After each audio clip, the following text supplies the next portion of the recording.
are coached by Rodney Giannis, and the Satellites are coached by Buzz Schoaf. The Satellites and Trojan football players and coaching staffs would like to thank the fans for masking up and respecting social distancing so that they are provided the opportunity to compete. Without your cooperation, athletic competition could be at risk of continuing. This again from the respective teams involved with tonight's competition.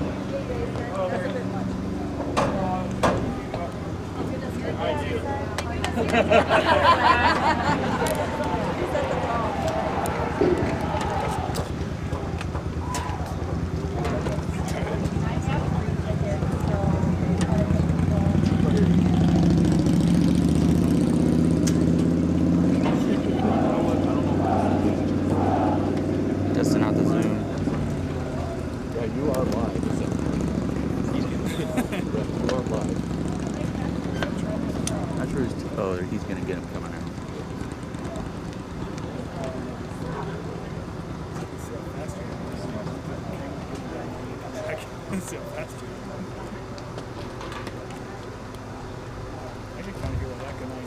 At this time, the cheerleaders and Rockettes are going to sing the school song. I think I sound good.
At this time, to honor our country and our flag, we'll have the national anthem.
Start again? Yep. All right, welcome football fans. I'm Andy O'Hara alongside Kenny Barnhart and the Hall of Famer Orion Lemler as we're live here at South Central High School here for the Triton Trojan Sports Network as we get ready to take on the South Central Satellites.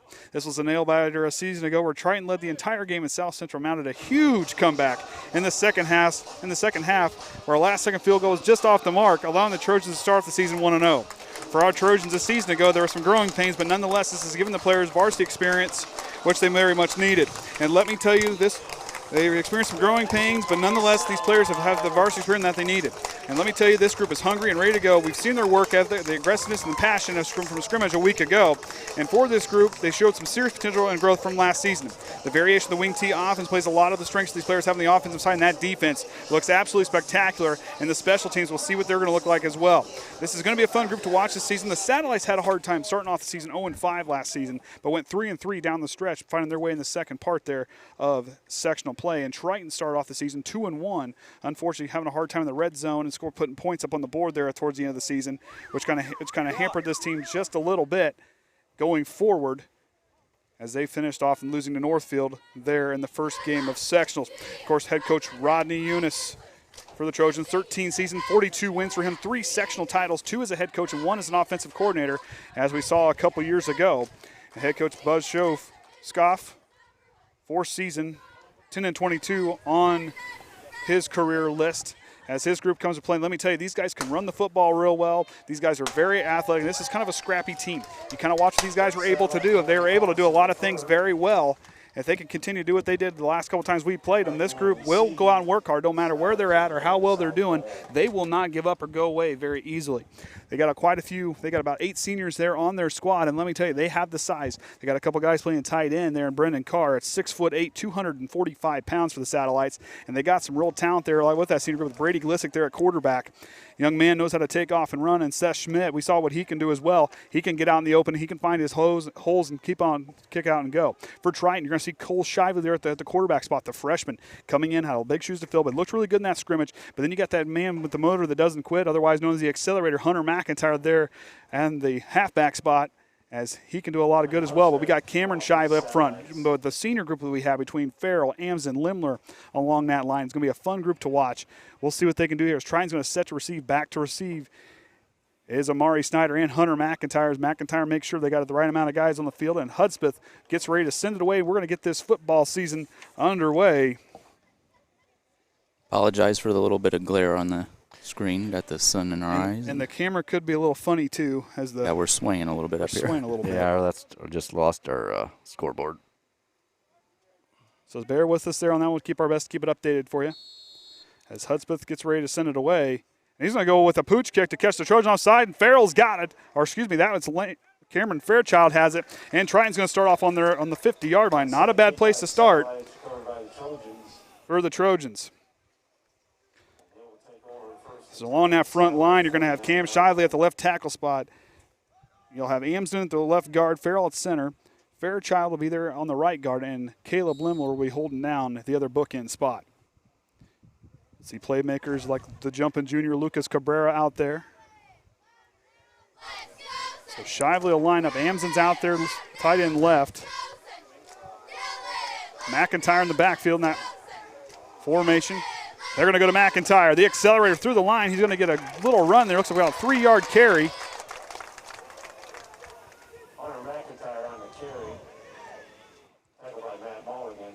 Looks like he's going to get about 2 yards on the play. So they're in. So I guess they're going to start from the 49-yard line. And here they go again. 2nd down and 8. 47. Yes, at the 47 now. Yep. That way your little stats can maybe Yeah. halfway accurate. Pitch out to the outside to McIntyre. He's going to find the corner. The accelerators finds the outside. He's got a first down. Spins back in, but it gets pushed out of bounds there. Good, kind of ran out there by Antonio Guevara.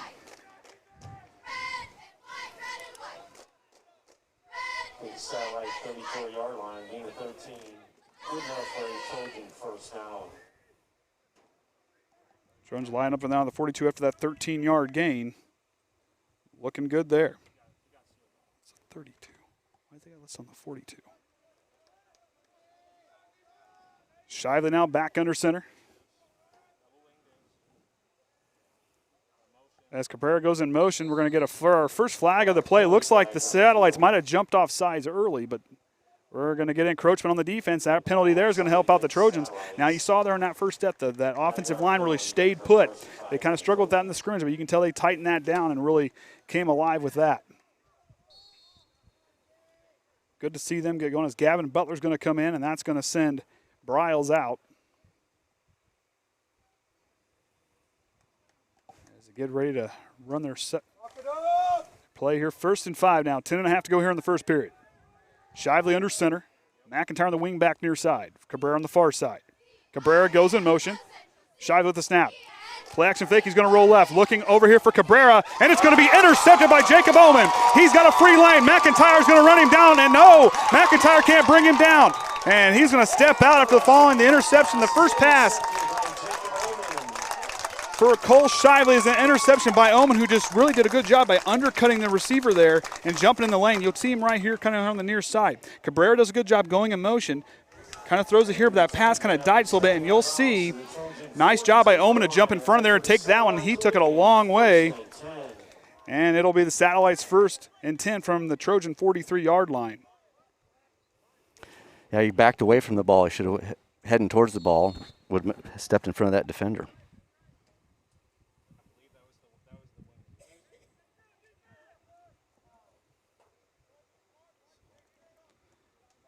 We're on split backs in the backfield as Glissik's going to work out of the shotgun.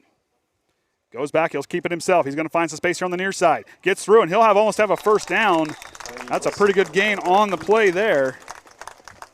And he'll have 2nd down about 3. As Westaver's in on the tackle.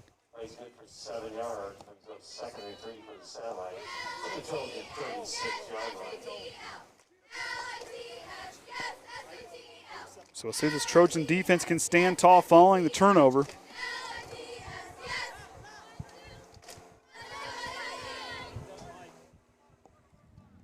They're going to set up here. Glissik's going to go to work out of the shotgun yet again. Back here with Mulligan on his left hip. There's the snap. Hands off. It's going to go on up there to Guevara. Guevara paddling through. He's pounding his way through. I think he's going to have enough for a first down. And the Satellites get their first. Move the chains on that one. Good for 5 yards to the Trojan 31-yard line, and that's a Satellite first down. So the Satellites convert a first down their first 2 plays, moving the ball 12 yards. D-line there, you're going to see Nate Amson on the far side, Shively and Lemler there on the interior, and you're going to have Cameron Fairchild, the junior, here on the near side. Farrell's back there at that middle linebacker spot with Keegan Westaver. Snyder's the cornerback here near side. The outside linebacker, Cabrera. As Glissik's going to go back to work out of the shotgun. He'll step back, looking left to rolling to throw. Here comes Nate Amson, and Amson gets a hit on the quarterback. There's going to be an interception by the jumping junior, Lucas Cabrera. He gets through. Both teams throwing an interception on both drives. As we'll see here, had the right idea, but watch Nate Amson come off the end there on that far side. He'll get through. He'll get right past his lineman, gets right up there and gets a good hit. Rushes Glissik. He had to rush the throw, and Cabrera was patiently waiting, showing off those good hands, and brings that one down. We're going to have a flag on the play. I just missed it.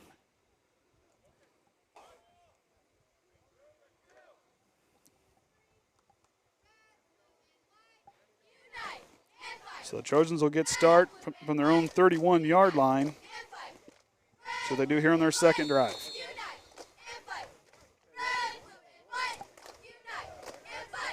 Butler's going to be on the wide out here, split all the way out left. Cabrera there on that wing back spot.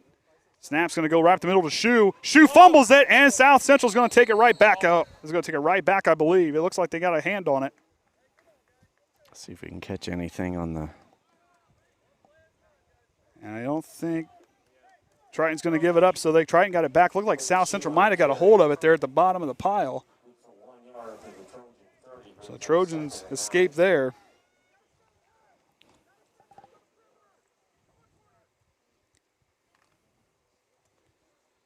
So Farrell now under center as he'll line up with his bookends of Lemler and Shively. As Am's on the interior there with Fairchild. Reverse. Here comes Lucas Cabrera. He's on some space the outside. The jump, and Drew gets a good block from Cole Shively. And there goes Cabrera. Slows down. Guevara gets it, and Cabrera fumbles it. And now South Central comes away with it. We got a Satellite shaken up there. Cabrera's got ready to be brought down. You watch here, Cabrera gets a nice block. Watch the block by Shively here on the near side. He really takes out Oman on that block. Nice block there by the quarterback as Cabrera got down there, switched hands, and as it may be close. But that, nonetheless, they'll turn it over there. Fumble on the second play of the drive. 2 fumbles to start out this one.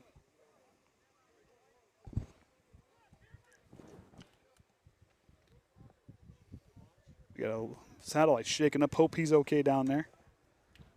Can't quite tell who it is. But both teams, 3 turnovers here. 3 turnovers here in the first quarter alone within the first 5 minutes of the ball game. As South Central threw an interception. Triton started off with an interception on their first drive. As Luke Osbom gets up. Hope he's all right. As South Central gets ready to go underway, it looks like he may have a problem with that right knee or that right leg somewhere. And the defense for Triton will come back out, see what they can force another one. But that defense, if that line can get more pressure on Glissick and be ready to tackle, I'm telling you what, they can force another turnover there, as we saw them do the last time as they threw an interception. But Triton fumbling twice on those first 2 plays of that drive. Both teams looking to keep the ball moving. They found to be in plus territory each time, as this time the Satellites start from their own 42-yard line. 7:44 remaining here in the first quarter. Glissick out of the shotgun. Owen back there with him. Glissick looking deep. I don't know if a nice job there. Irvine was kind of there with him, running alongside him. As Hudspeth tried to get it there, got a good position, but couldn't quite reel it in. Now to bring up 2nd down and 10.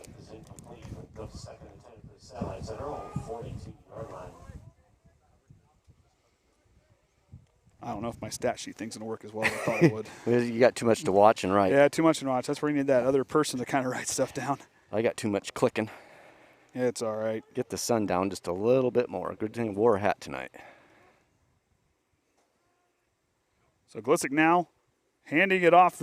Oh, no, he'll keep it himself and going bounce the outside. It's going to take, and he can't quite as he's trying to tripped up there, but Tyler Ramsden verifying and make sure he was going to get up and go. Might have looked like Cole Irvine might have tripped him up, kind of took away his footing just a little bit, but he gets a little bit of nice run there. 3-yard gain on the play as they'll get up to their 49-yard line. 3rd and 7. Oh, no. A little slow on getting the thing up, so it's going to be 3rd down and 3 from their own 49-yard line. Gain of 7.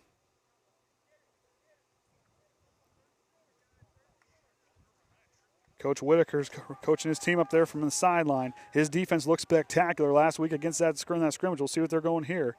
They're showing blitz, and here they come through. And it's going to be close to a 1st down. It's going to be real close. They might spot it, and they are going to. That's going to be a satellite 1st down on the carry there. From Brandon Young, the 5'8", 135-pound junior gets a nice inside handoff and took it right up there for a satellite 1st down. That's 2 first downs by this team. I may have to go down and see what the coaches if I can get stats or something. Let's say he's right below us. Yeah, I'm sure I can talk to one of them. We'll see. It's one of the hardest things about football is I can't look and talk what's going on and try to run stats by myself. I'm behind. I have to watch it through the screen. I can't even see the live action. I got Ryan over there doing the camera, so Owen in motion there. As Triton's going to try to bring him down. It looks like a pretty good gain there on 1st down. Might have got about 4 yards on the carry, 5 yards on the carry. Not a bad way to start off 2nd down. As they'll go now from the Are we recording the broadcast? 42 and a Yes. half. Okay. Yeah, we have torch mode on the computer because we're doing about everything with it right now. So 4-yard gain, 2nd down and 6 from the Trojan 43-yard line. As Glissick goes back, he'll get it. Here comes Nate Amson. Can't quite get him after following the stiff arm. Good block there on the outside. We're going to get a flag on the play. I think this one's going to be coming back.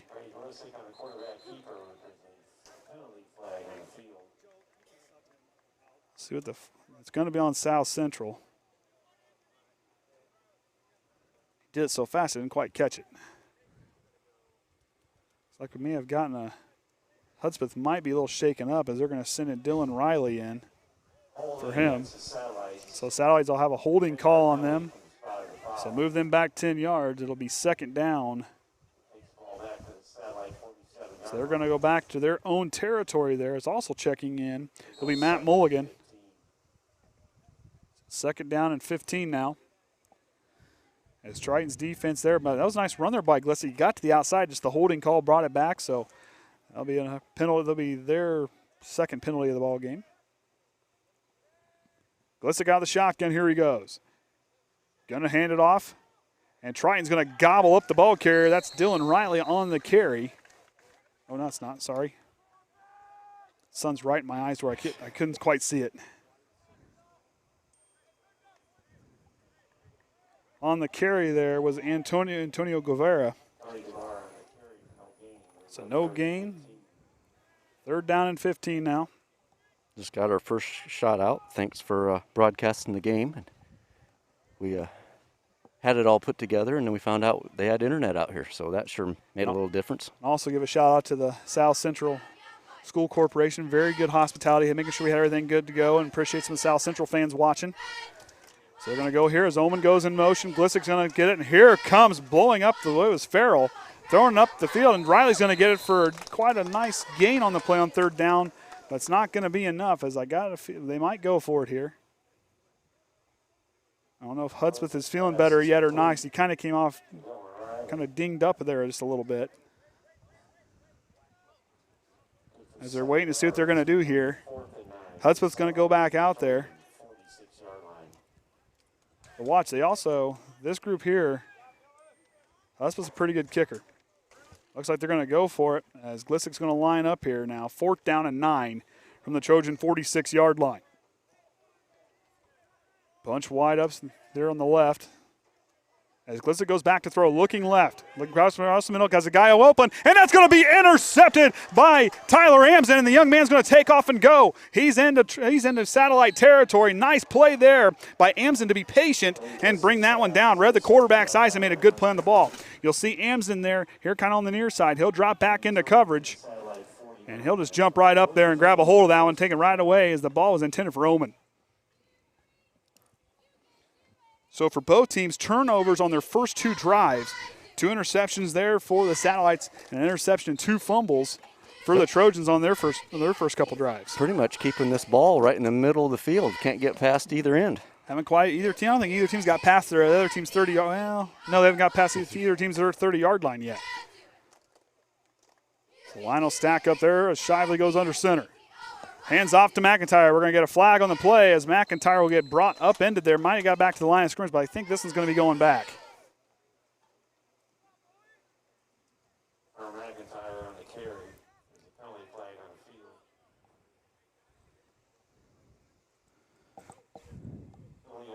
the field. So legal motion on the Trojans. It might have been the fullback back there. Might have when he kind of lunged forward just there just a little bit. So like we said at their scrimmage, we have our flag sponsored by Lysol this year. That's right. Brought to you by Lysol. The COVID killer.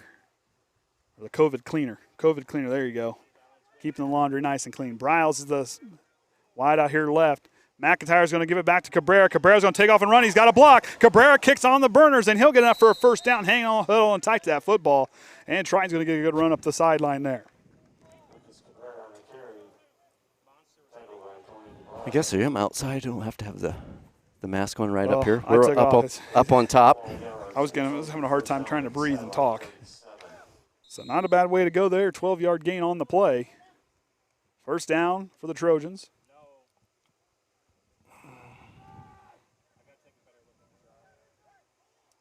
Team will line up there.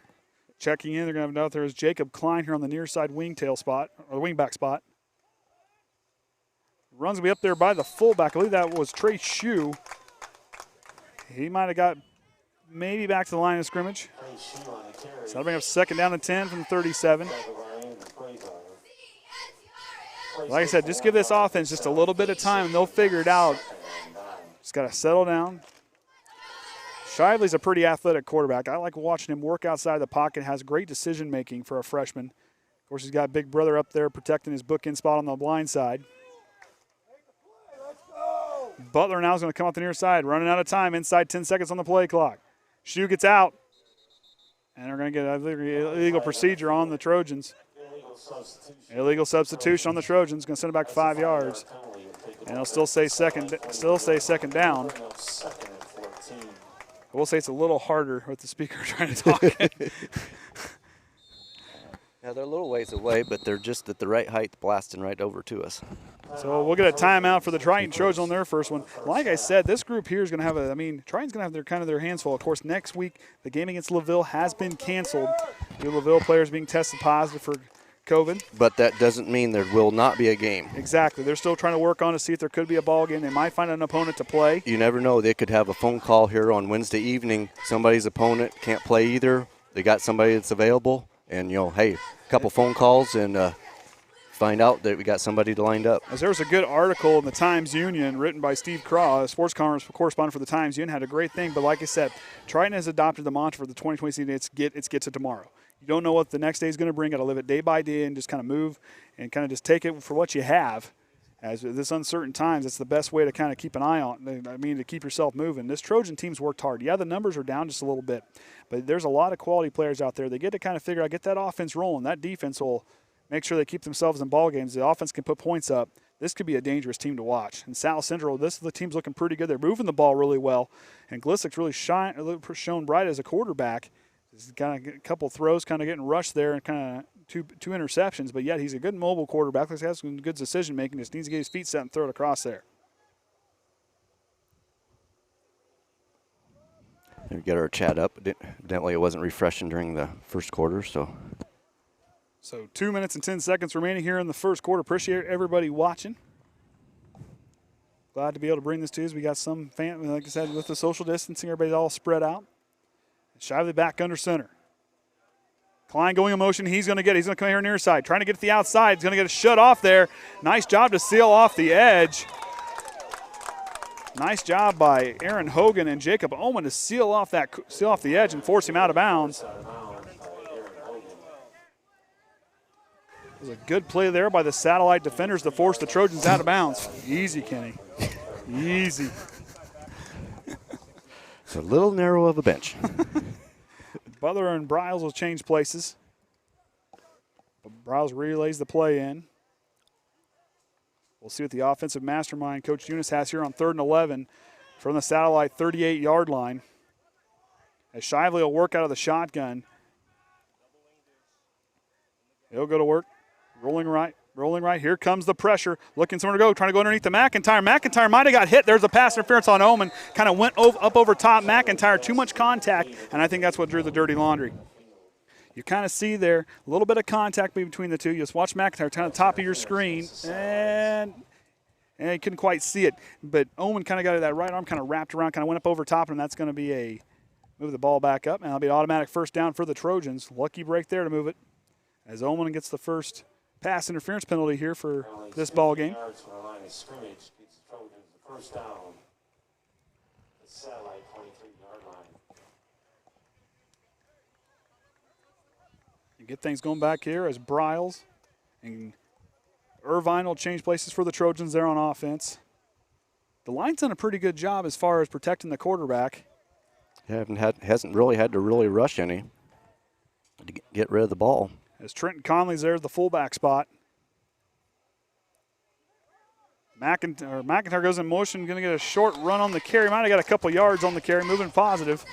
One thing I really liked about Cole Shively playing quarterback, especially during the scrimmage, is when he ran into trouble when Manchester kind of got through the line there, he didn't panic. He kept his feet moving, kept his eyes downfield, but yet he had enough awareness to get positive yards, whether it was 3 or 4 yards. He was getting the positive yards, and he converted a couple first downs by doing that.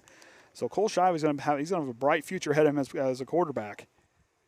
I'll tell you what, after the following 2 years, we've had a couple seasons I've called between Bo Snyder and Connor Pitney.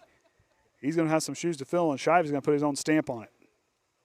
McIntyre in motion. Play action fake. Shively rolling right. Butler's there. Amson's alone, but he's going to go deep up the field. That's Lucas Cabrera, the jumping junior, will find his way in for a 22-yard touchdown.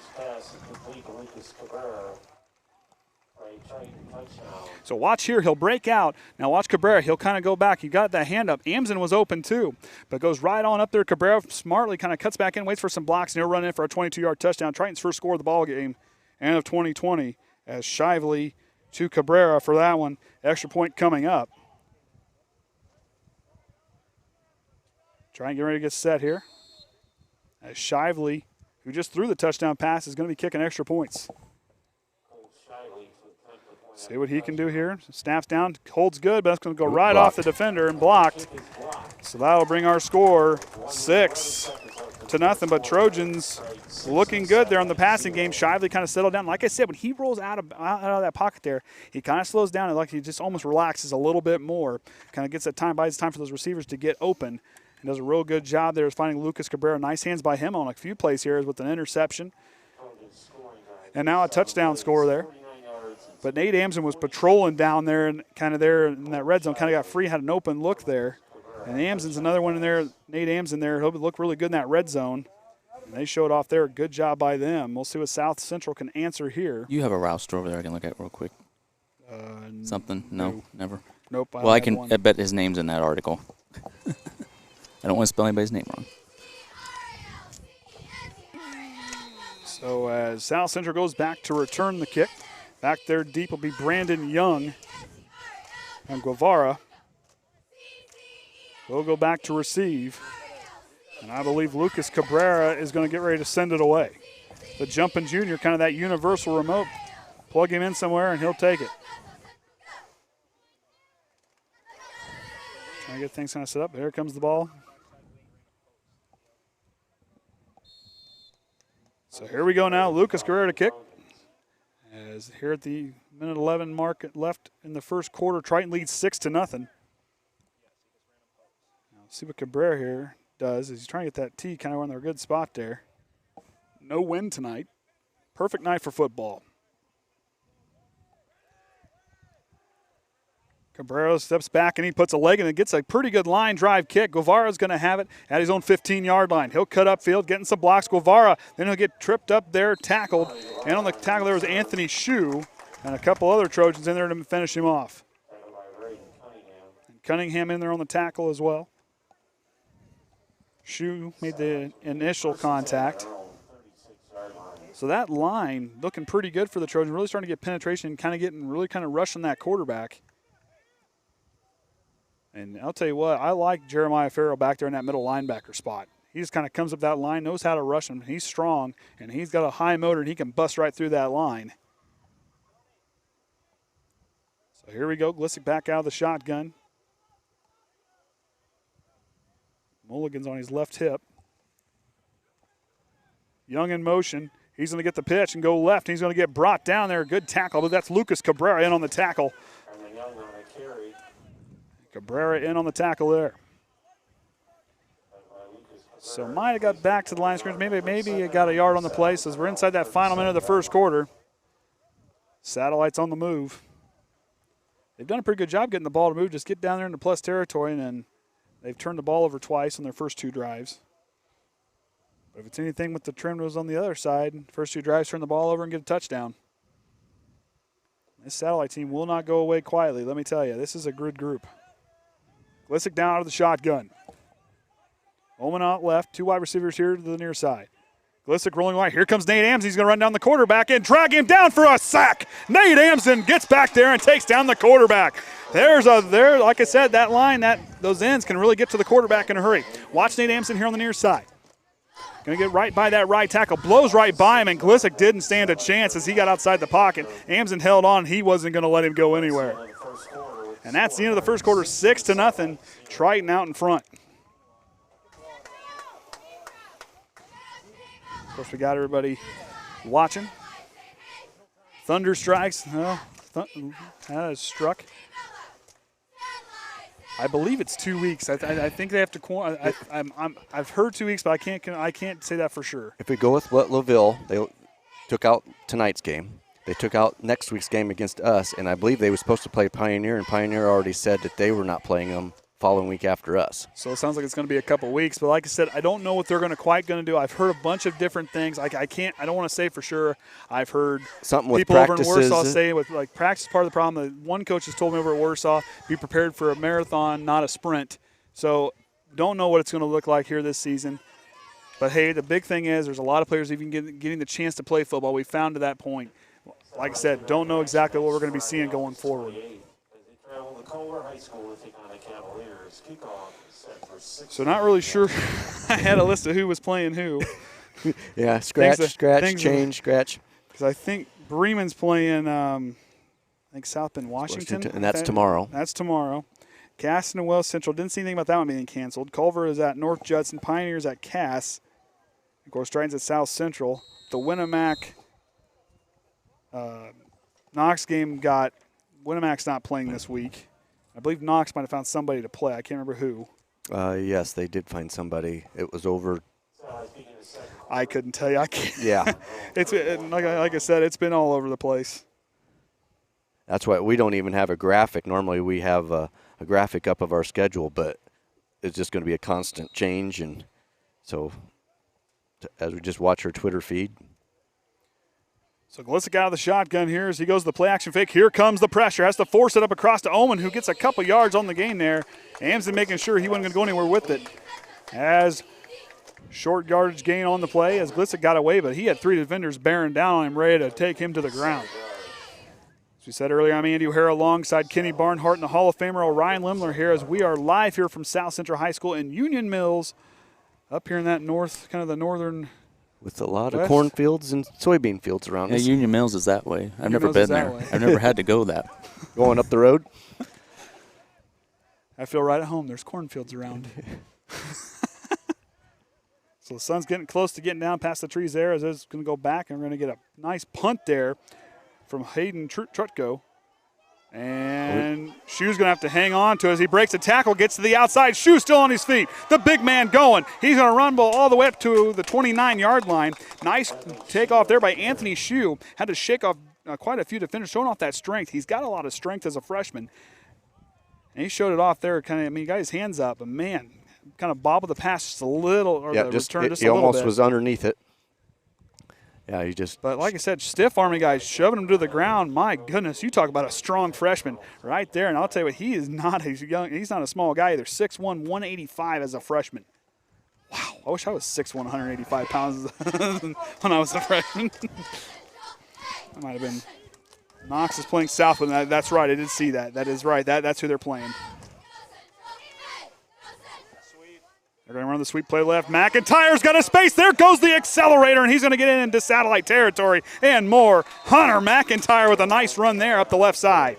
Watch him here. He's going to get right through that left tackle spot. Good blocking there by Amsden and Shively. He'll get right up there to that second level. Watch him just take off and go. Boom. Just hits the turbo button and gets right by everybody up to a nice get up to the satellite, just past the satellite 40-yard line. Might that to 37-yard line. First and 10. Good run there by Hunter McIntyre. The accelerator looking good on his first couple carries of the ball game. Ryan's got that paper down there, doesn't he? Oh, I thought had over 600 yards rushing last year and 3 touchdowns. And I thought the scoreboard had itself figured out, but we got 61 points up there. Yeah, and Trey Shue on the carry, brought down there. So second down and 8 now, 10:25 remaining in the second quarter. And we're going to have another satellite shaken up. Had a couple of them kind of shaken up here early in the early goings. Hope they're okay. Hope I'm saying that right. Osbom was shaken up on the one earlier, but that's Lucas Paschinski, one of the senior captains. He's up and walking away under his own power. Glad to see him doing okay. no frosted lemonade. Could have used it today. A little warm up here, but that's all right. But very good hospitality here at South Central. Yep. Really appreciate everything they've done for us. Make sure we had internet and something to drink and a good place to be able to call this game. Very good school to work with. We really appreciate all that they've done for us. Back to the backfield, the fullback spot is Trenton Conley. As Shue's in the background, he'll get it. He's going to take off here on the near side. Got quite a few salaries go through, but stiff arm. Anthony Shue gets the outside. He's going to find his way. They're going one man to beat. Touchdown, Triton on a 35-yard touchdown run by Anthony Shue. Watch him here. Now he has no blockers. He gets past the outside, but watch him run right through these guys. He'll extend that left arm. Here's the stiff arm. Boom, right there. Takes him down, and he just accelerates. Look at that. The big man just gets right past the defender, high steps his way to the end zone for a long 35-yard touchdown run there, the first touchdown of that young man, and I got a feeling there's going to be quite a few more.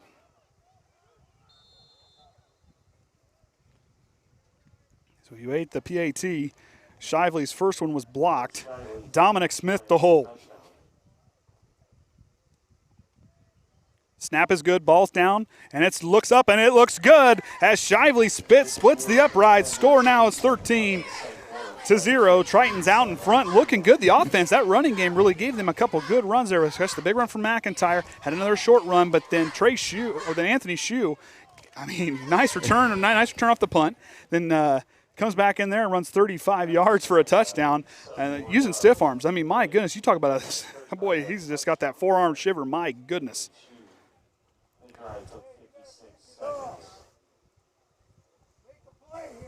So Osman looks like he's done for the night. Has ice on that knee. Hope he's okay.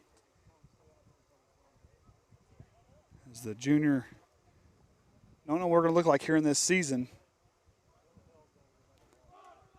Like I said, Triton's group, I mean, like I said, they're fine in the end zone here, 13-0, but they've got to keep going the rest of the way the ball game because they got out in front in a hurry that game that was at Triton a season ago, and South Central came right back. This team does not go away quietly. They've got a lot of size, and they got some playmakers that can take out and go.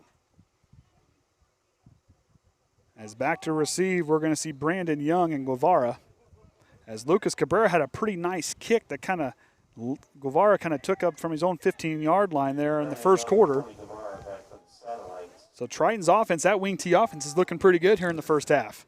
Minus a couple turnovers and some fumbles.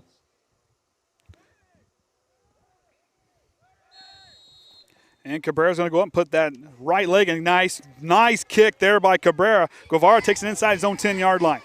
He's patient, waiting for the blocks, take off and go. Butler's going to get in there and try to bring him down. Can't. But there goes Guevara, and Cabrera and Mamari Snyder going to bring him down. Nice job by those guys initially. It was a good job by Butler to slow him down. And they're going to get there a pretty good return there. Goes from his 8 to the 33. Don't ask me to do the math. 25 yards. 25-yard return, not bad. Might have been 22. I couldn't hear him, but he was inside his 10. Anthony Shue's the next Jeremy Jones. Hey, I'll tell you what. Anthony Shue, this young man is a baller. I'm telling, my goodness, he's strong, he's fast. He just that power running, my goodness. As Glissick goes to work out of the shotgun, Mulligan back there on his left hip. Two wide receiver split here to the near side. He's going to go back to throw. Steps in as Amson gets a hit on the quarterback. Ullman's got to kind of trail back to it as good coverage there, but an even better pressure there by the Triton defensive line as they are putting the pressure on tonight for Glissick. Nate Amson has beaten his man every single time off the ball. My goodness. Nate told me during basketball season he was going to make sure, he said, be ready for football next year. He goes, I'm going to be stronger and faster than I was last year. And he goes, you're going to see a whole different player here in 2020. And Nate is an athlete, and that young man, like I said, he gets out of his, he's big and he's strong.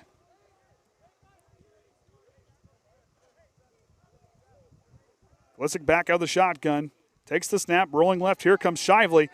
Amson can't get there. Cabrera's now beats his man, and he's going to bring down Glissick, and it's going to take Cole Irvine to come in and finish him off as he's going to lose a couple yards there on the play. Might lose about 4 on the play, and that'll bring up third down.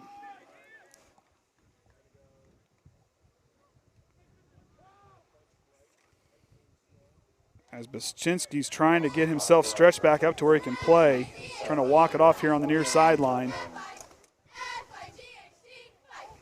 Triton's defenses really came alive. I mean, they're really holding off that big sack by Amson. I'm telling you right now, these guys here, that sack by him just ignited this team. Line playing good here. Going to go outside to Oman. He's going to try to cut back in. Has a nice lane up the right side. And what a hit. I believe that was Hunter McIntyre in on the tackle. Yeah, and it was. My goodness. He comes right in and drives his player. Watch. Oman with the good speed, but McIntyre with the hit like a freight train just stopped him in his tracks. My goodness. And that'll be a 4th and 9. Here comes the punt team for the Satellites.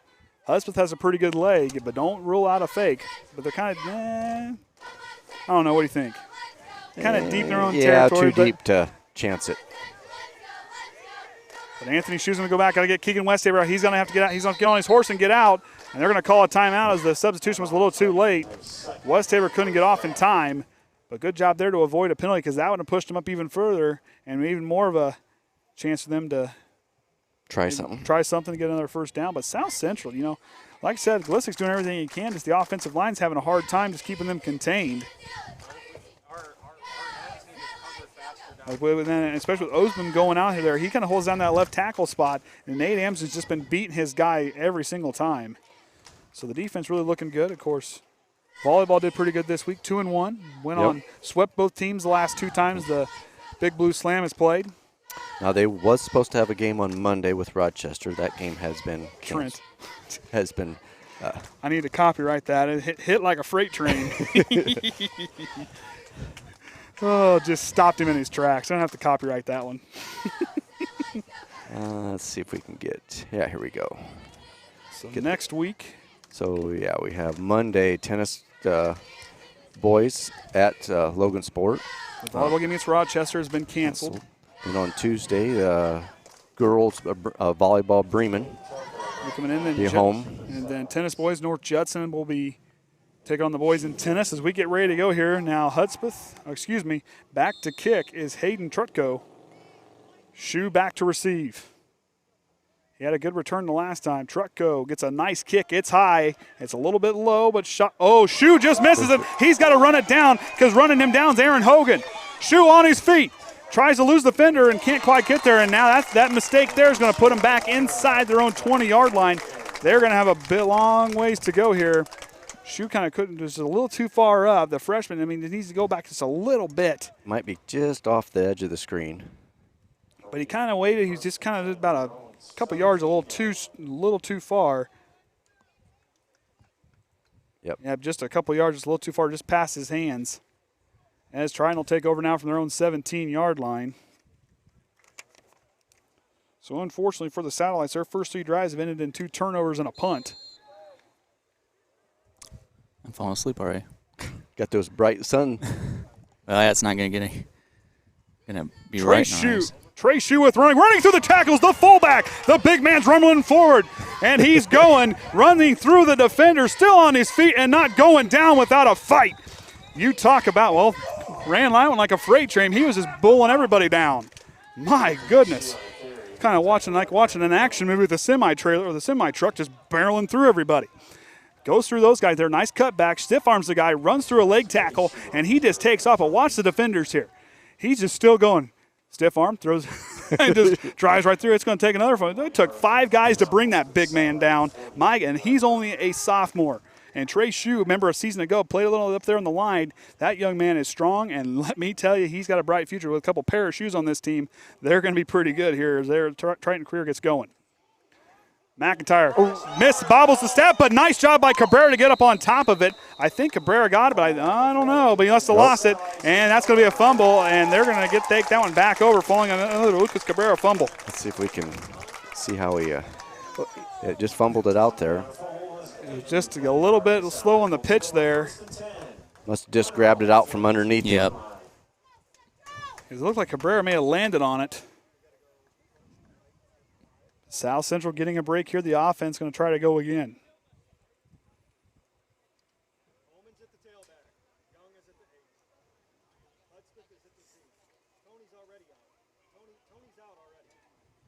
So as we get ready here, they're going to start now from their own 42-yard line. Mulligan's going to come off.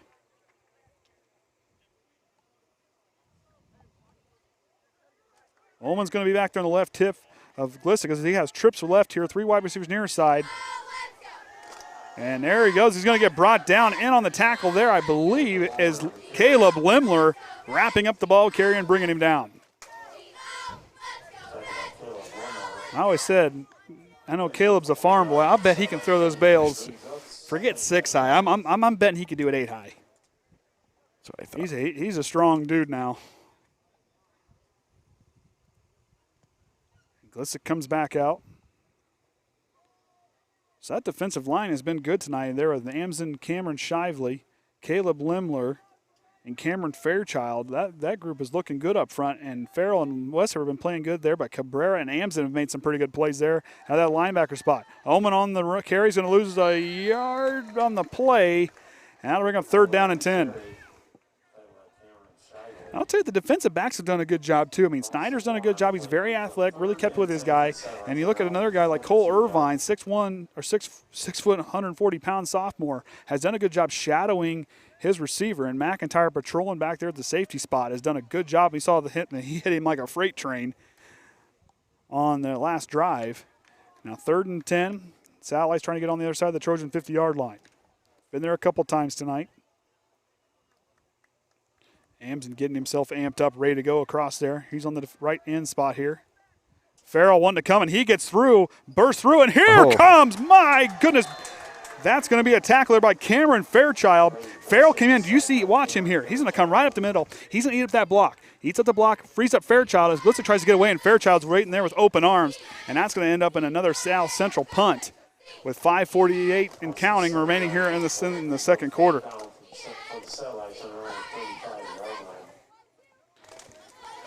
But one thing I will say about the Satellite team, they do make some second half adjustments. They showed it last season. We'll see what they can do here. And we're going to get an illegal substitution, I believe, on the Satellite side. That's going to move them back 5 more, 4th and 22.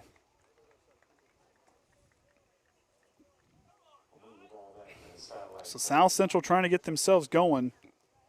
And, you know, it's going to be hard. A lot of teams are going to may have a hard time getting going, especially with getting that late start, not quite getting enough practices there in the summertime to kind of get them going. Triton, you know, they did a good job getting their work. The individuals worked they want this bad. They want this season to go well. Farrell trying to get through in the block, and it's going to get away, shoot back, and let that one going to kind of bounce before it comes up to it. It's going to let it roll to inside the 25-yard, maybe down to the 24. Is where Cole Shively and company will set up shop. Now it's starting to cool. It feels pretty good out here now. Yeah, all of a sudden that sun just getting low enough now. I'll tell you what, I will say I do like being up on top of the press box. I'm just saying I can see, and not too bad. Triton's last 2 drives has scored on their 2 previous drives before the last one where they fumbled. We'll see what they can get going here. As they have looked pretty good following a couple turnover-ridden drives to start off the ball game. It's Conley's there in the fullback spot. Cabrera in motion. Shively goes up to Conley. He's going to get hit immediately in on the tackle there, trying to see who it was. Couldn't quite see it. Couldn't quite get this. Number's just dark enough. I couldn't quite see it. Yeah, I can't get it. It might have been Andrew Huizar.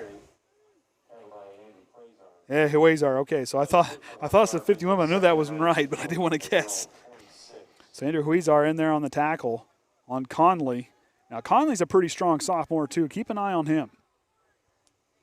Shively going out to McIntyre. He's got a block, following it well, driving forward, and he's going to get up to a pretty good gain there on second down, make it 3rd down and short, about 2 yards to go.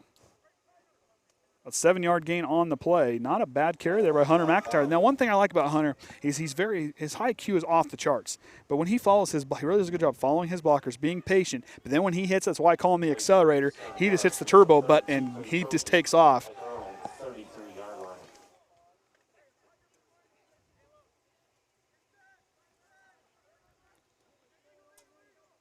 Shively's over here on the right tackle spot. And Conley's going to go and is not going to quite get there.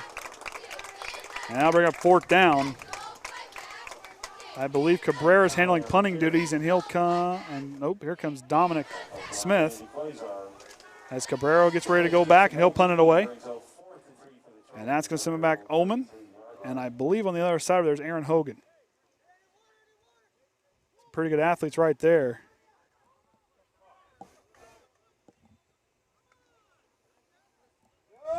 So Cabrera to punt it away. Nice kick, end over end up into the air as Hogan's going to have it. But there to hit him is Jeremiah Farrell, the man with the sledgehammer. He threw it there. Thordis laid him out. My goodness, watch Farrell. He's the big guy running right down the middle of your screen there. He's going to accelerate. Hogan's going to get the ball, take off, and boom! My goodness.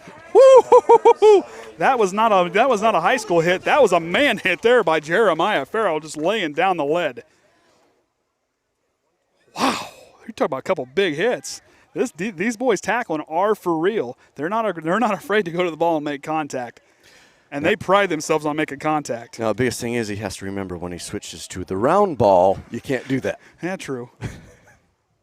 Although I do like, well, I'll tell you what, Farrell's a tough dude. He has fun. No matter what he's doing, he's having fun. Jeremiah, one of my favorite players to watch down there, I tell you. Westhaver showing blitz. Backs out of it. Glissick out of the shotgun, rolling right. Here comes the pressure. Westhaver initially makes contact, and they're going to try to throw the ball for an incomplete pass. In there on the pressure as well as with Westhaver, I believe, was Gavin Butler. Nope, I'm sorry. It was Tyler Amsden in there on the tackle. I saw the one. Maybe I need to get contact so I can use binoculars looking down there and you can see, because you can't use binoculars with glasses. It just doesn't work. Not as well anyhow. Take them off, I can't see anything. So here we go now. 2nd down and 10 from their own 32-yard line. Following the incomplete pass from Glissick. 5 seconds left on the play clock. Gonna have to get a snap off here in a hurry. Hands it off. Goes to Mulligan. The big man rumbles through, but there's Jeremiah Farrell to trip him up. He might have lost the ball. I don't know. He lost it there as he kind of went through. And I believe Tyler Amsden's got it.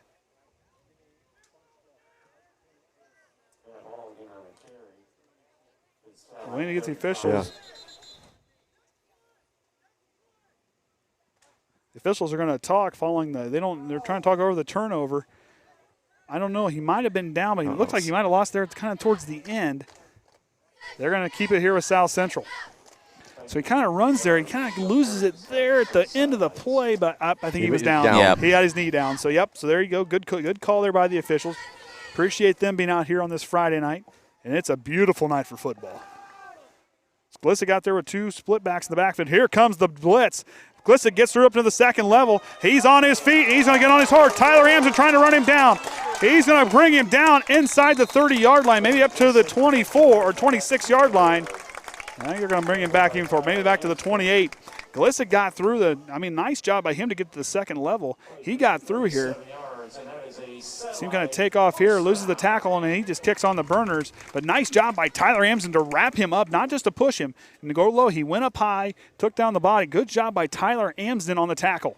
It's Westhaver will take off the side. Glad to see him out there doing well. Kind of had a little bit of a stinger there. Kind of kept him out of the scrimmage contest. So 2 wide receivers here at the near side and the big tight end, Brendan Carr on the other side. And we're going to get a timeout for the Satellites. That'll be their first timeout. So 2:03 remaining here in the ballgame. Triton leading 13-0. I'm Andy O'Hara alongside Kenny Barnhart and the Hall of Famer Orion Lemler.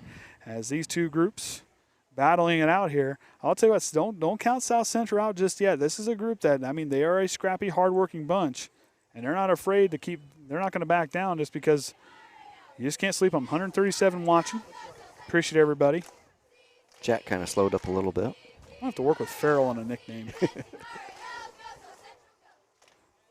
Boy, that hit by him, my goodness. I was thinking here, with everything starting to go on here, these guys are going to play. Yes, it's the first official game. You had your scrimmage last week, but this is also kind of a sectional type of thing. You don't know next week. It could be called. Don't get anybody opponent to play next Friday, and then by then another week away, it could be. You don't know what you're going to see. And like I said, I heard somebody, like I said, I've heard a lot of different things. I'm not going to say for sure what it is. We could see, you never know. There could be a bye week and wait for a team to come back. There could be other teams that aren't able to play that are going to be able to kind of fill in for that week. We could be playing people that we have never played before or ever seen. You don't know what's going to see. But these guys here, they got to keep playing hard, and they just got to keep playing the way they are on defense right now because they're looking really good. And South Central, this group here, they're moving the ball pretty well. They just got to find a way to kind of take away those turnovers to kind of find their way to pay dirt. Split backs backfield, man in motion is Hudspeth. Fakes the sweep play as Glissa hangs on to it. Nate Amsden initially on their own tackle, but it's going to be a whole host of Trojans to bring him down for the short gain. So 2-yard gain on there, 2nd and 8 now, as we're inside 2 minutes remaining here in the first half. I'll have to work on Farrell with the nickname. I don't know. My goodness.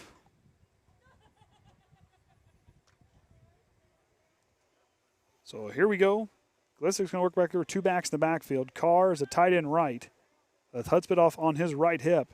And here all the way on the near side, 1 wide out. As Glissick has to break away from the tackle. Here comes the tackle. Amson can't bring him down. He's going to fall forward for a little there, but I believe in after on the tackle there is going to be Cameron Fairchild there on the end of that tackle. As Glissick got away there, Farrell kind of came through, but Glissick's a little shaken up. He's showing off some toughness here. They're going to call another timeout. 3rd and 6. 1 left for them. It's good to watch football, though. I have missed football. If there's one sport that I hope comes back, is football. I like watching football. I'll tell you what, I watched. I'm getting tired of watching reruns. We sat there the other day. We got Jackson, my son, I were sitting there watching, and I yelled for Caden because Denver was playing, and that was Peyton Manning's first time facing the Chargers as a Bronco, and we got all excited and started watching. Like, there was guys I forgot was even on the team there in 2012, and oh man. I asked Mason earlier if we sold all our tickets, and he said maybe about half. So there you go. We got some parents made the trip. Appreciate them getting out and come out there. I know it's tough as a parent. I know none of my kids are doing anything yet, but it would be hard for me definitely not to go see them play a sport. I mean, I know with Danny's appointments, we're unable to have 2 parents go. It can only be 1 parent. It is a tough thing to deal with. But we are going to do everything we can here on the Triton Trojan Sports Network to bring you as many games as we can and be where we can be. If not, we're going to find someone who is, so you're able to watch that game. Glissick now 3rd and 5, rolling right, looking for Hudspeth. He's got a pocket there. Had it for a moment, but Amson shuts it off. There's a battle for the ball in the end zone. Pass interference is going to be called on Tyler Amsden. As him and Oman were trying to fight for position back there. And that's going to give the South Central Satellites a good position here. Watch Amsden there. Nate Amsden almost gets him as Glissick steps into that one. The 2 were battling back there for the football. It was a tie. You couldn't quite see it. There was some fighting going on beforehand. Probably his right hand just catching, wrapping him around a little bit. Yep, but they were kind of hand fighting there, just trying to get position. So here we go now, minute to go in the ball game, in the first half here, as Glissick going up under center, trying to find Pater as they're going to find themselves in the first time inside the red zone. First down and 10 from the Trojan 10-yard line. So here we go. Glissick out of the shotgun. 1 single wide receiver here on the near side. Going to go to Oman, but he's going to keep it himself. Stutter step, stays on his feet, and here comes Caleb Lemler, the big senior, bringing it down as they're inside a minute with only 1 timeout left. And Bryce Glissick the center, trying to amp up his team. 40 seconds now. You could see a field goal here. They got 1 timeout left. They could call a field goal. They got a pretty good kicker in Hudspeth. Mulligan on the right hip of Glissick. 24 seconds now. 3 wide receivers are all bunched up. Looking back in the end zone, Oman's by himself, and he's going to get, and it's going to be knocked away by Tyler Amsden. Came in late and knocked that one away. Nice job. Watch Tyler Amsden. He's kind of here on that left side of your screen. He's going to cycle back up there and gets right in there and does a good job by jumping the route and getting in front of the receiver. Nice job by Tyler Amsden. He's making some plays here. As it'll be now 3rd down and 14. 3rd down, I don't know what's going on up there. I think it's. They got the ball on the 14. Well, it says the ball on the 4 on the scoreboard. Oh. 3rd and 14 to go. Glissick trying to float it up to Carr in the end zone. The big man, 6'8", and he uses that height to patiently wait out the corner as he'll get there. 14-yard touchdown pass from Glissick to Carr. Watch Carr. He's going to kind of run there in the middle of your screen. He's got defenders, but he uses all that 6'8" height to go up and bring down the touchdown catch 2 feet, does a good job keeping his feet in bounds. Good job by the Satellites there on the board.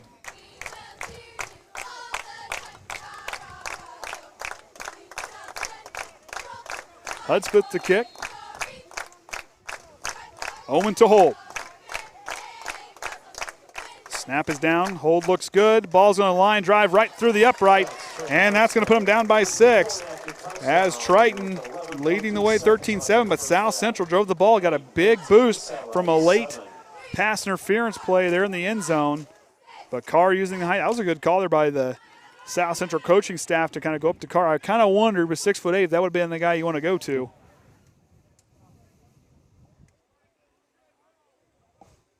As they get ready here, 11.3 seconds left.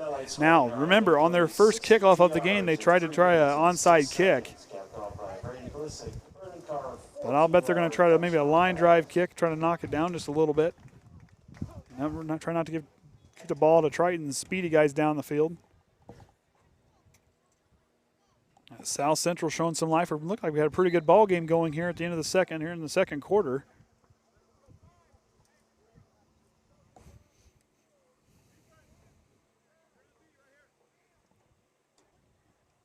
So Hudspeth the kick. Back deep is Snyder. I believe Klein. Or back deep, so that front line, and there they go. The Eunice telling them to shift up just a little bit. Couple guys up trying to get in place. Cunningham kind of coming up there on the far side. And a line drive kick's going to go to Klein.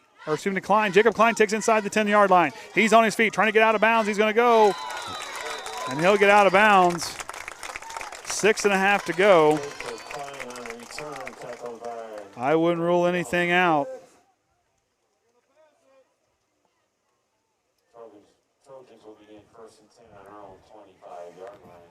So Triton gets the ball with 6.5 seconds to go, leading 13-7. We'll see what the offensive mastermind of Coach Eunice is going to try something. Or as former Coach Ron Brown would say, the evil genius, or the evil scientist on the other side. There's that guy there, or mad scientist.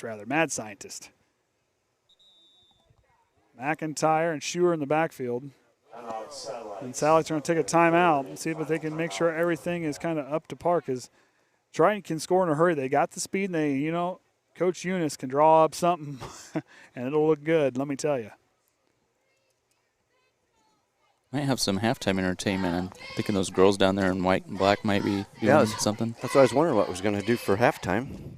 Didn't have too much graphics to put up here, so. So appreciate the 141 watching. As we get ready to get halftime going here. As the offense comes back out, Triton scoring on 2 of their 3 drives. Oh. The other 2 of their 5 drives where they've turned it over on 3 and scored on 2.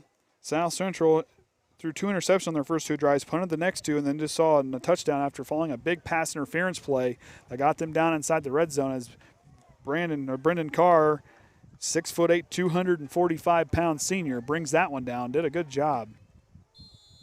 Young man's athletic. We've seen him play basketball.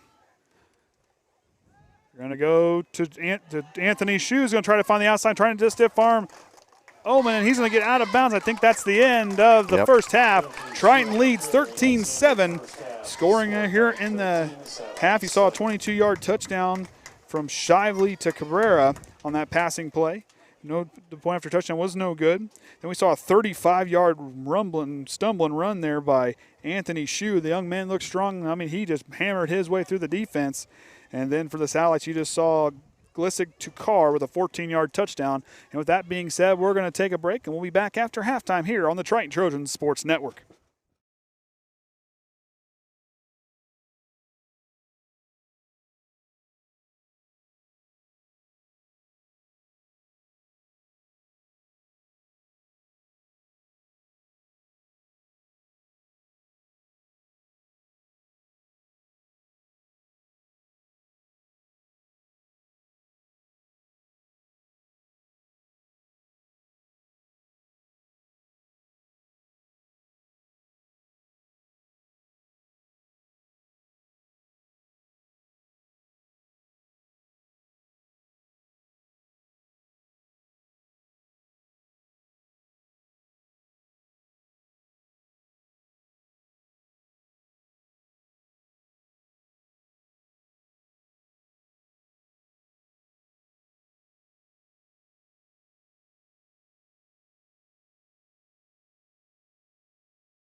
All right, welcome back, Triton Trojan fans and South Central fans. I'm Andrew Harrell alongside Kenny Barnhart and the Hall of Famer Orion Lemler as Triton leads here at halftime 13-7, following a couple pretty nice scoring plays there where they had a 22-yard touchdown pass from Shively to Cabrera and that 35-yard touchdown run by Anthony Shue. And then for the South Central Satellites, a touchdown from Glissick to Carr at the end there of the first half, where that brings our score 13-7. And as customary, as I usually do after every halftime, I'm going to give a shout-out to Danny, Caden, and Jackson all at home watching. I don't know if they're watching, but they're running around according to their mom. So, as your dad will tell you from a different time zone, behave and listen to your mom. Well, I even have a child that's out running around. Oh, you do, but yours, you don't have to watch because he's not going to get into anything. Well, you never can tell. Jackson's got this new thing where he'll stand on the footstool and jump from there to the couch. And as a 1.5-year-old, that's kind of it's interesting. He's going to be very well coordinated. If Orion pans the camera slight left, we could see the other one running around a little bit more. Oh, what am I? I was There he is. There he is. Images by Trent. Oh, So okay.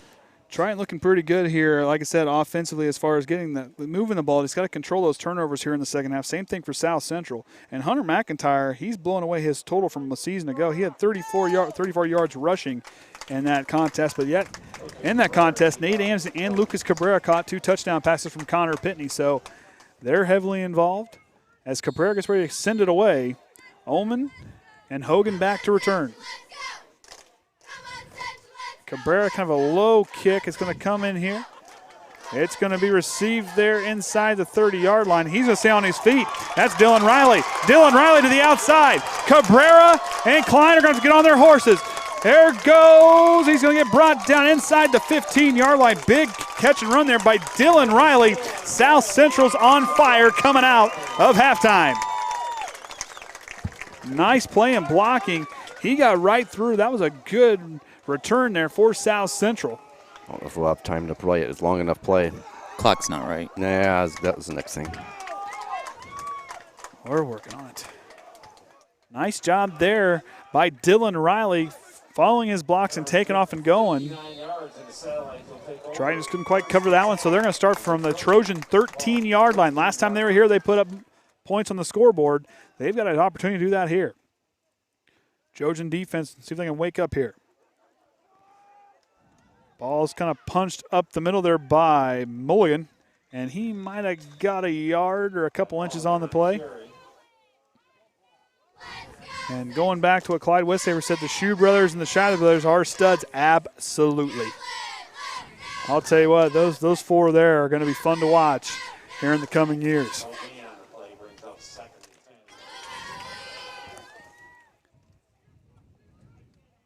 Glissick now is going to go back. He's going to go to work in the shotgun.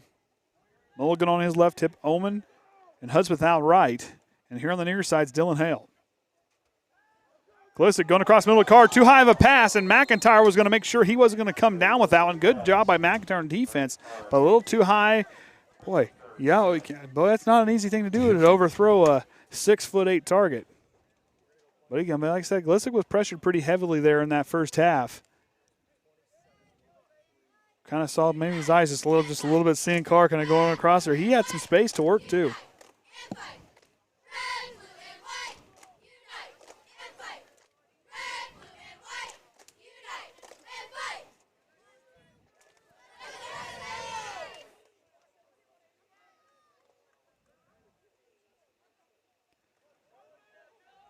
Glissick there, I think he's going to keep it. He'll go forward.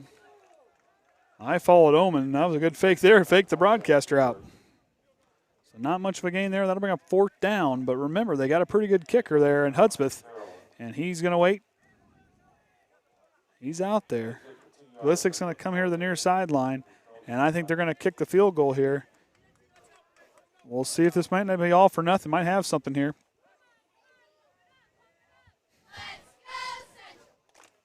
So Hudspeth is going to kick it back there. 29-yard field goal, maybe a 30-yard field goal attempt. Ball's down, bobbled. Oman's going to pick it up and go, and he's going to key on his feet. He falls down, tackle made there by Anthony Shue, and they turn it over there. Watch the replay here. Oman couldn't quite corral the snap, kind of bobbled around there, but a good heads-up play to get up and try to make something out of nothing. He gets there, but a good tackle by Anthony Shue at the heads-up play. And Triton will take over from their own 11-yard line. Got a long way to go.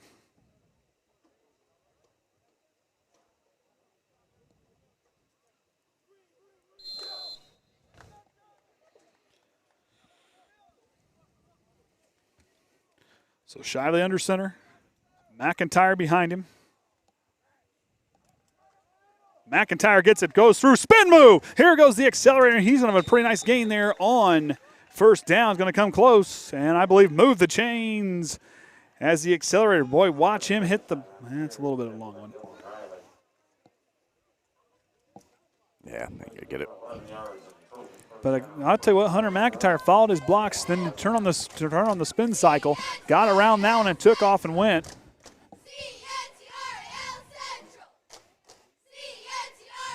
That line's done a good job tonight. Shively goes to McIntyre again. McIntyre spins away and falls forward, gets a couple yards on the gain. McIntyre showing off that strength and patience. Boy, when he gets there and he kicks around, he spun around and lost one tackle, but had a whole bunch of satellites there waiting on him to get after he went through that one.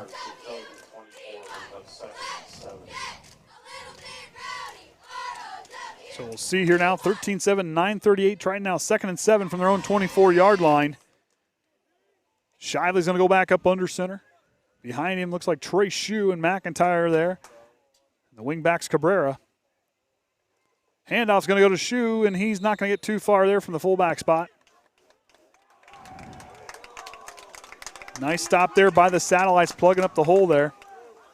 And we're going to 3rd down and 7.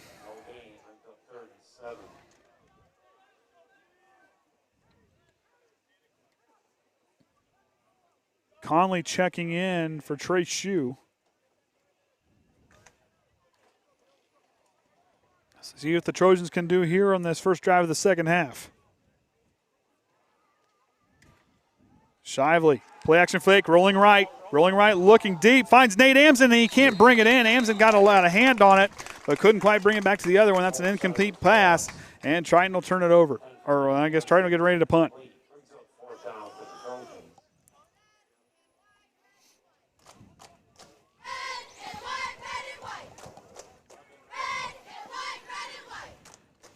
So both teams not putting up points in their first 2 drives. As Cabrera goes to kick, back to receive is Oman and number 4, Aaron Hogan, the 5'10 freshman. Low, that one bounces up. Cabrera's have to get rid of a hurry. Here comes the pressure. He's going to try to get around, but nice job by South Central to cover it. Cabrera bobbled the snap as it was kind of a low snap, kind of raised the bottom there. And you kind of watched low snap, and he had to kind of fight to pick that one up. But heads up play there by Hayden Trutko as Cabrera can't break free, and South Central is going to be another great starting field position for them here in the second half as they'll start inside the red zone yet again here in this third quarter.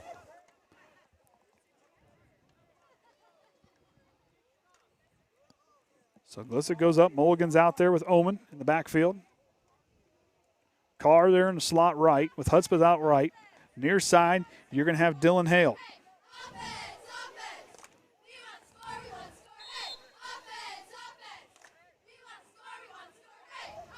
Hudspeth goes in motion. Pitches it outside to Oman, trying to go on the other side there. And there's going to be a tackle is going to be made there by Jeremiah Farrell. Farrell has been active tonight. We saw a big hit there in the second quarter by him. I mean, that wasn't just a boy hit. That was a man hit there. Hit him like a freight train. I'm going to copyright that. Hit him like a freight train.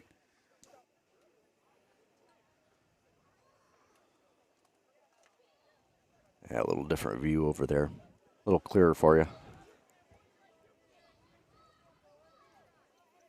So Glitzik now, the shotgun. Rolling left, he's going to keep it himself, trying to find the outside, trying to kind of shut it off, and man, they're going to get in there with a nice big hit. And that'll bring up 3rd down.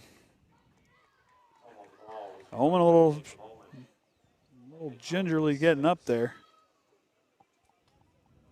Glisick comes here to the near side to receive what he's going to do here on the next play. 3rd and 5 now from the Trojans' 6-yard line. Triton will make some substitutions as Butler will come out. Gavin Butler's another one to keep an eye on. He's pretty athletic. He may not, but he's pretty strong. He's not afraid to go make contact. Couldn't see quite. I guess that's Farrell in there on the tackle. Almost looked like the ball was loose there. Glisick bumps into his own man, trying to bounce outside, trying to find that corner pylon. He's going to dive forward. Can he get there? I think he's got a first down, but I don't think it's a touchdown. Yep, looks like about the half-yard line. So they'll have 1st and goal for South Central. Nice play there by Glisick to get to the corner and accelerate to get himself just at least close to the goal line. So 1st down. So 1st and goal from the Trojan 1-yard line. Yep, that's what I thought on that previous play. That's kind of what I thought too. That ball was out. Unfortunately, in high school they don't have replay. Can't go down to Indianapolis on that one. Can't go to New York for that one. Glisick down to the 1. Watch Vermulligan. They're going to try to go up to him, and they do. They're going to get a flag on the play. I think that one's going to come back with an illegal procedure possibly.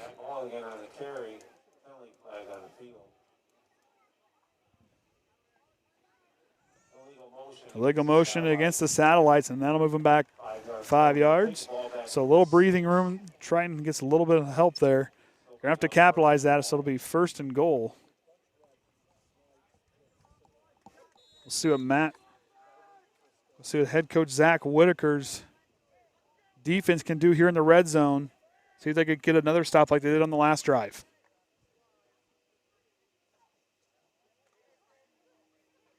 Hutz without right. Carr in the tight end spot right with Oman right behind him. Hales on the near side. Glisick is empty back there in the shotgun. Low snap, rolling right. Oman takes off. He's got some space. Here comes Amson. Glisick has to go to him, and he does. And that's going to be a touchdown for the Satellites, a 6-yard touchdown by Glisick to Oman. You watch Oman now. He runs a good route. Watch. He'll kind of take off kind of slow here. He'll get past his defender, and he'll just take off for that corner all by himself. Amson almost was there to have him, but he'll get a nice touchdown catch there. We're knotted up at 13, and Hutz with the kick. He was perfect on his first kick. We'll see what he does here. Looked like he got his tippy toes just inside from this view. Go to our pylon cam. Was images by Trent. He might have gotten that shot over there. Might have got a good one. Hutz with now the kick. Owen to hold. Kick is down. Snap looks good, and that one's up, and South Central's going to take the lead. And they're now 6 minutes, 9 seconds to go. Satellites lead by 1. Triton going to need to answer here on offense. I'm going to have to watch that one again. I didn't quite catch there at the end, but yeah, that ball did look like it came out. Yeah. But hey, so now for the thing here is for this group now, they just got to hold their composure, go down and do what they were doing so well in those 2 drives there, back to back in the first and second quarter when they went down and scored. They can move the ball. See what this offense can do. The special teams, they could benefit from another big play. From special teams, we'll see what they can do. 6 minutes and 9 seconds to go in this third quarter. As the Trojans have been busy. But hey, South Central has benefited from very good starting field position, following a big takeoff and return there by Dylan Riley. They got him down into the Trojan and then into the red zone there. And then Triton had a bobbled punt, and that kept South Central down there, and they had 2 chances, and they made the most on that second one, make sure they punched it in the end zone. And that's why they lead now 14-13 as we get things back underway. Hutz with the kick. On the first one, he kind of tried a little bit of a onside kick, but this is going to be a line drive, goes back to Klein, and he's going to let it roll out of bounds, and Triton's going to get starting field position, move that one up to the 40. I could be wrong on the 40, but I'm pretty sure it is the 40. I could be wrong. I don't know. Don't have your cheat sheet like volleyball? Oh, well, I should know this. It's on 35-yard line. 35-yard line. 40 must be NFL. Triton will start from their own 35-yard line. Good, pretty decent starting field position. Both teams are kind of going back and forth there for a while, turning the ball over. We'll see what Cole Shively, the freshman phenom, see what he can do here under center with this group. See if they can capitalize here on something. Shively here on the right tackle spot. Lemler on the other bookend spot. Namsen's going to move. That's going to be an illegal procedure on Triton. They'll move from that right guard spot.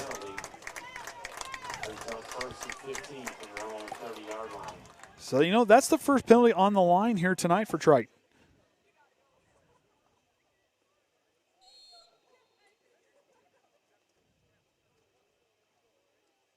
Of course, you were talking earlier about some fake broadcasts, Kenny. Yep. Where some people were trying to. Why don't you explain that just a little bit? Well, there's a lot of looks like this game was being broadcast, and they had it set up that you had to pay to do it. But yet, if you would check into it, they would give you a fake stream after they took your money. Talk about a run from Anthony Shue, shaking off the defenders, getting all those yards back. I think he went 10 yards on the carry there. Pretty close on that. So yeah, you got to watch out there. 11 yards. You have to watch out there. Most of all of ours are going to be pushed through to YouTube, and currently no charge or anything at all for these. But there is some of them out there that are trying to capitalize on all these games being broadcast and setting up fake streams to try to collect some money. So if you don't see anything coming from, like I said, just try to trust everything that we're putting on ours, and look on the TritonTrojans.org or .com and keep an eye there. And those broadcasts are legit. That comes off our website. McIntyre with the carry up the right side, and he'll get stopped for a decent gain. He might have been close there. It's going to be close to the first down. Yeah, if there's any games that we can't go to, we'll definitely put the links up of if there is a legitimate broadcaster there to who they can watch it through. So Mulligan on the tackle. That'll be enough for a first down for the Trojans inside 5 minutes to go in the third quarter.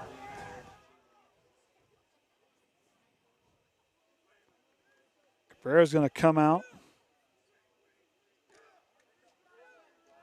I think he might have got shaken up on that last play.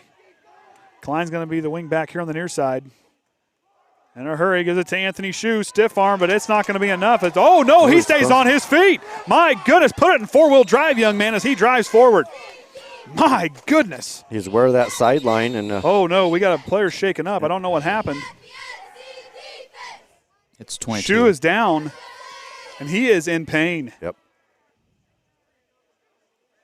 Anthony Shue is down. Triton Athletic Trainer Eric Callahan's going to make his way across the field as South Central's person looking. We'll keep an eye here. Shue got a good break there. He kind of spun away. See what happened at the end of the play there. He kind of gets through, and he kind of spins away. He might have gotten tucked up underneath a player there as he fell backwards. Something could have happened there. Hope he's okay. Shue has been having a game as Callahan makes his way across the field. Might be a foot. And whether he got spun to the ground. Hope he's okay. So we're kind of looking at that left leg. So we'll watch the replay here again. He got a nice run. I thought he was going to get tackled back a little ways, but he kept himself out of trouble, spins away, keeps himself on his feet. He kind of stopped there as we kind of watch.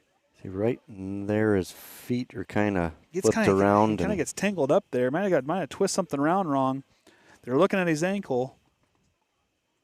Hope Shue's all right. We got to watch him play a little bit on the in junior high last year. I was able to help for a game.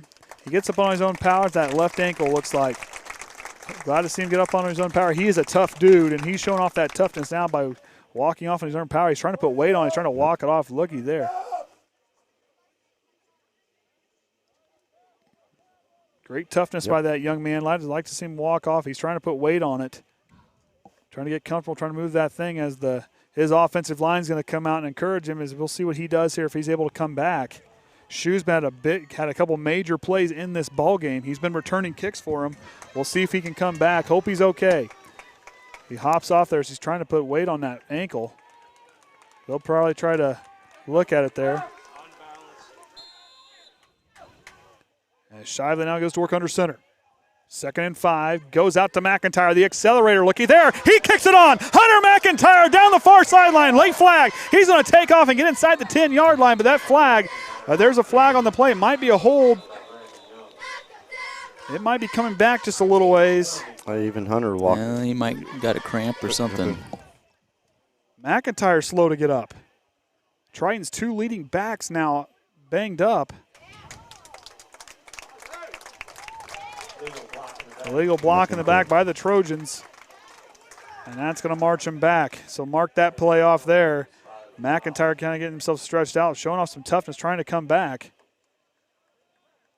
So that's enough for a first. They'll still get a first down, though, as they'll now be in South Central territory from the South Central 38-yard line, 1st and 10. 4:21 remaining and counting here in the third quarter. I'm Andy O'Hara alongside Kenny Barnhart and the Hall of Famer Orion Lemler for the Triton Trojan Sports Network.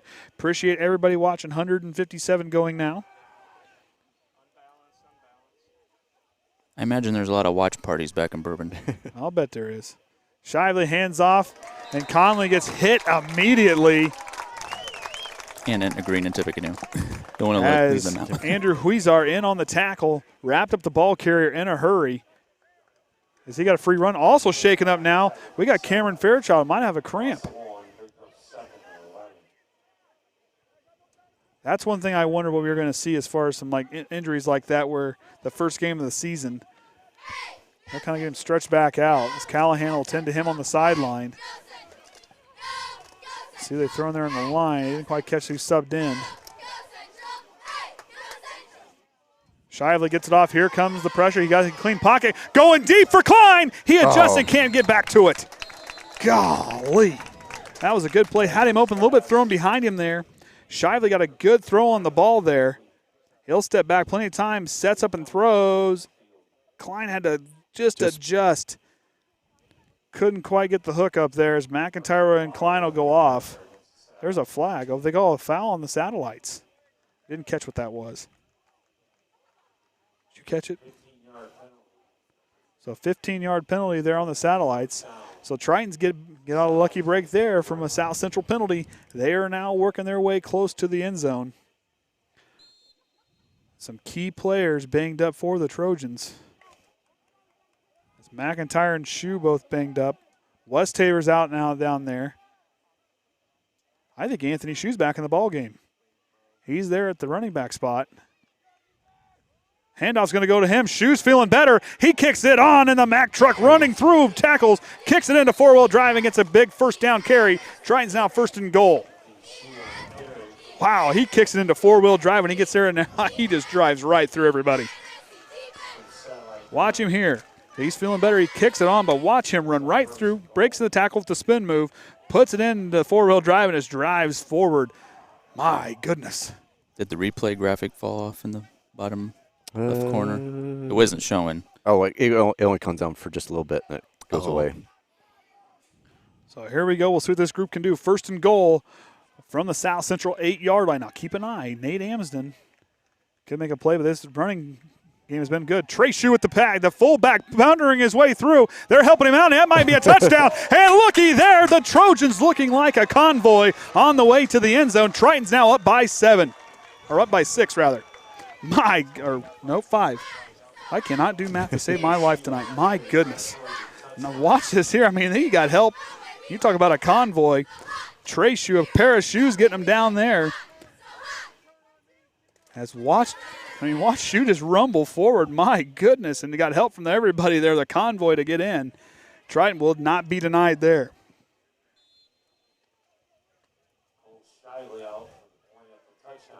Shively got the last one. See what he can do here.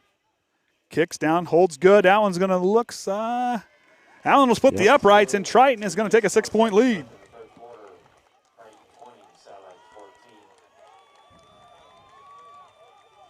Nice drive there. Capped up on some big runs.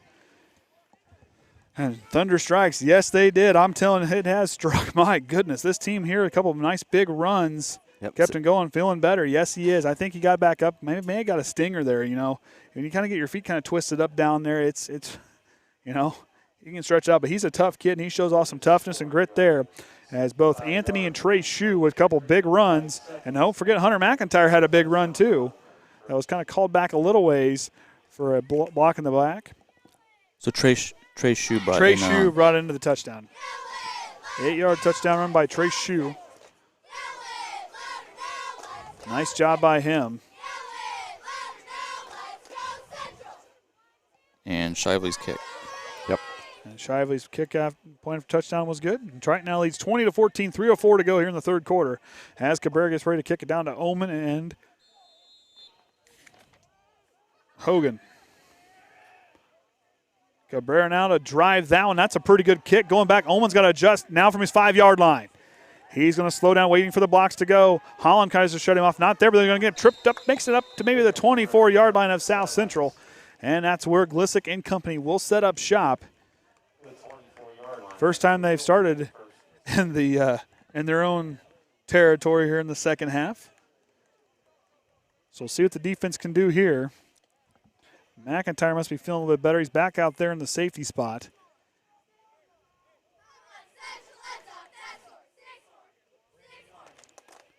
See what that line can do. Trying to see who else is down there next to Lemler. I'm thinking that's Josh Lemler down there, the sophomore on the left, take that left end spot, as I believe Fairchild's getting looked at. So Lemler out there on that left end spot. As Glissick goes to work in the shotgun, 2 wide receivers split to either side. He'll drop back, looking to throw. We're going to go here quickly to Hudspeth, and he'll get brought down in a hurry. I believe that was Snyder in on the tackle. And it was Amari Snyder getting there on the tackle. Good job by him to wrap up the passer there in a hurry, or the receiver there in a hurry. I will say, though, being outside when it cools off is pretty nice. It's kind of nice. It's kind of nice out here. Perfect night for football. No wind, not a spot of rain in the air. The moon's out there. A little sliver over there. A little sliver there. As these Friday night lights are turned on, and we got some high school football going here. Glissick now receives it from head coach, and he'll go on into the huddle, break it up, and here we go. Had to go in a hurry, got it off just in time. Nate Amson almost brought him down. Glissick still on his feet, but he rumbles right forward. Couldn't quite get knocked down there. Looks like Cabrera was in on the tackle.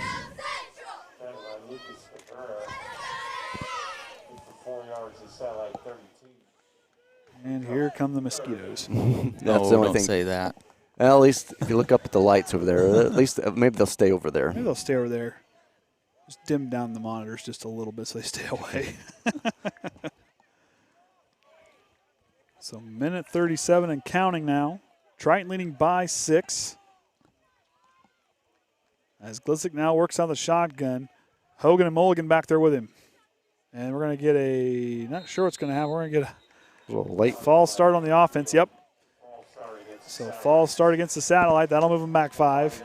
And that'll make it 3rd down and long. Is it 10 yards? No, it's 5. Yep. I thought they're at the oh, man. I need to wake up. Hey, it's been a long week. Had quite a few events this week. Hey, I'm not complaining one bit. We got to watch a lot of good sports this week and got to call a lot of good games. And We get here at the quarter break. We'll throw up that schedule of what we've got that was sent out this morning. Omen in motion. He's going to get on the sweep. Cabrera lines him up. Omen almost lost it there, but Cabrera stays with him. Oop. And a fumble! Oh, and that's going to be, I believe that's Josh Lemler fell on it, and Triton's going to take over at the 30-yard line following the fumble. I don't know. Maybe they're going to give a say with it. I don't know. That came out there at the end. I thought he bobbled it, but they're giving it to Triton. Now we got I can't tell who's down. It bulked like it came out late. Yeah, nobody realized it was out there. We got a satellite. Might be cramped up again. I mean, everybody's kind of getting ankles and everything here tonight. Oh, I don't think he was down. I think he was caught under. I think a Trojan player might have been underneath of him. But if Triton gets this on a big fumble here, they need to make it happen here in this. They're in positive territory. Here's our. So watch here. He's kind of going forward. Yep, it came out. He wasn't down yet.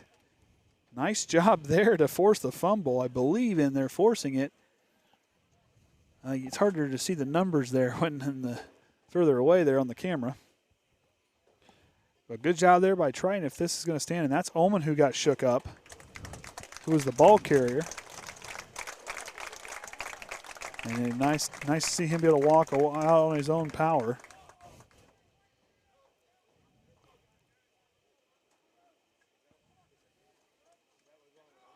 So it looks like here it's going to be Triton ball following the Omen fumble.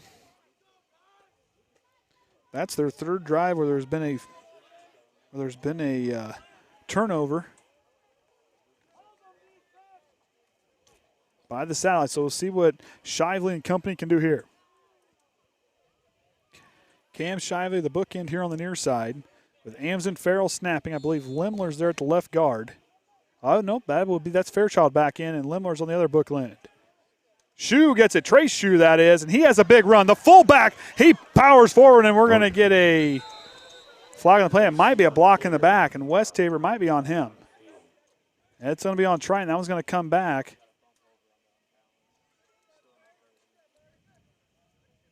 It might have been on Keegan Westaver.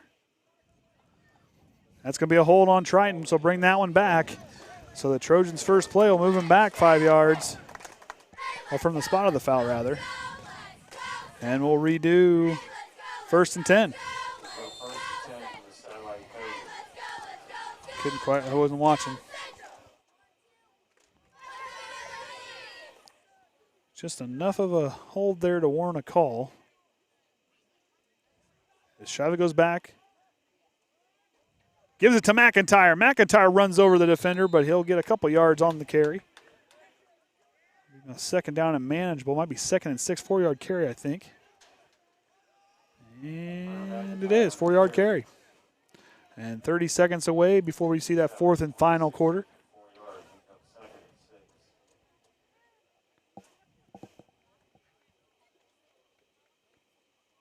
So Triton taking their time, 18 seconds on the play clock. They'll break the huddle, get up there. They've plenty of time. Get themselves set. 12 seconds now to go. Shively takes the snap. Goes back to McIntyre. He still runs up the field. I think he's going to have close to a first down. I think he might have it, and that's going to be a first down, as that's the end of the third quarter. Triton leads 20-14. Both teams scoring there in the third quarter. Bringing our score to where it is. And earlier in that third quarter, we saw a touchdown pass from Glisick to Omen on a 6-yard touchdown pass. And then Triton kind of got a nice pair of big runs from McIntyre. Then the pair of shoes punched it in for him, as Trace Shue had a pretty good run if he was feeling better. And then Trace Shue punched it in from 8 yards out.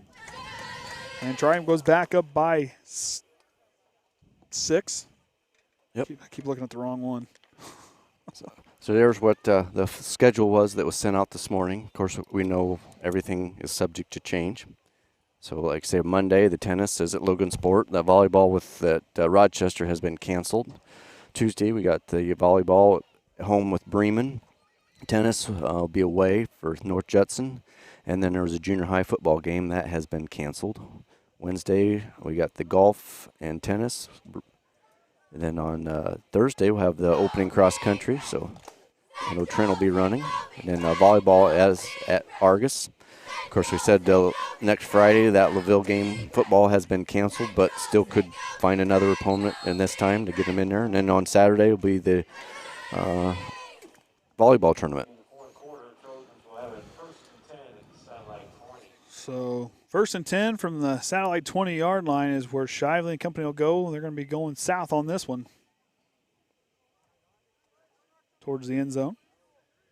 As South Central lines up, gets themselves ready. As Shively and company get ready to go. Nate Ames in the tight end spot here near side. Hands off to Trace Shue, and he rumbles forward. We're going to get a flag on the play coming in there towards the end of the play.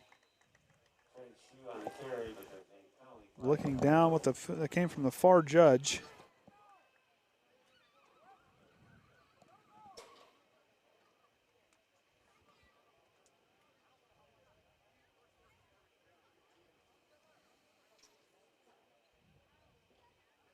And we're going to get a face mask against the Satellites. And that's going to be an automatic first down for the Trojans. And that'll put them first and goal now. At the 10-yard, inside the 10-yard line, and put them on the 8. So here we go. We'll see if Triton, they did pretty good with some 8 yards out the last time. We'll see what Coach Eunice draws up here. Westover out here out left. Shively goes. Hands it to McIntyre, and he'll get wrapped up in a hurry in the backfield. And I believe that's Huizar again. He's had a couple good plays there in the backfield.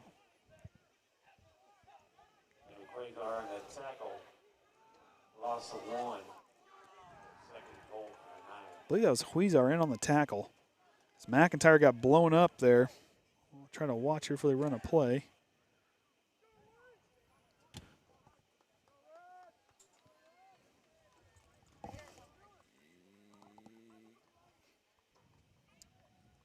Got that. I couldn't quite get it. Was it 61? Yep. So it's Huizar. So Huizar in on the tackle. So we're going to get a timeout for Triton. We'll see what Coach Eunice draws up here on 2nd and goal. Appreciate everybody watching as we're up to 168. Of course, another way you can make sure you're always watching a stream by us is to subscribe on YouTube and get those notifications, ring that bell.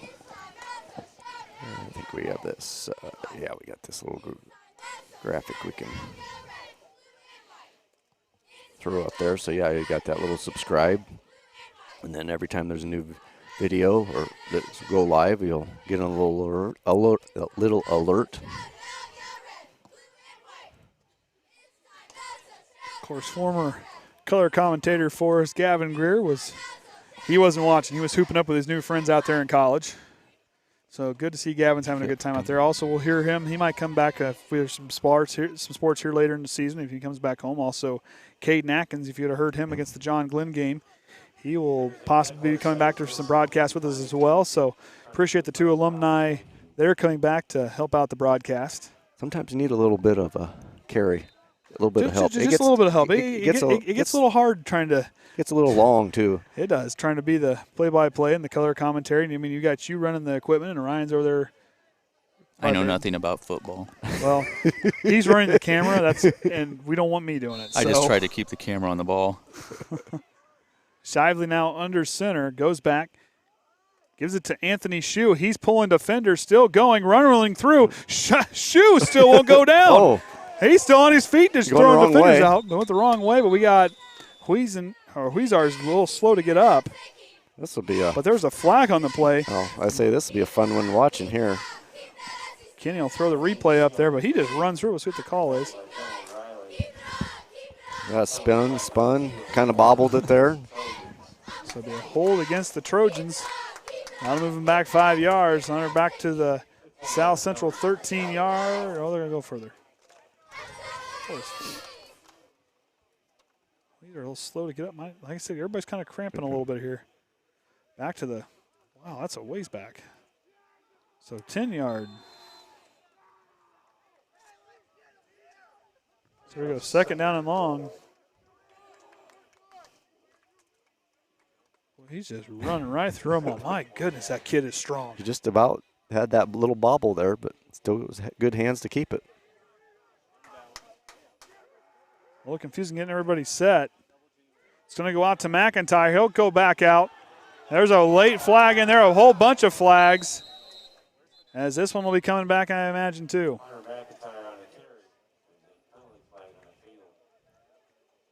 Might be on the far sideline there.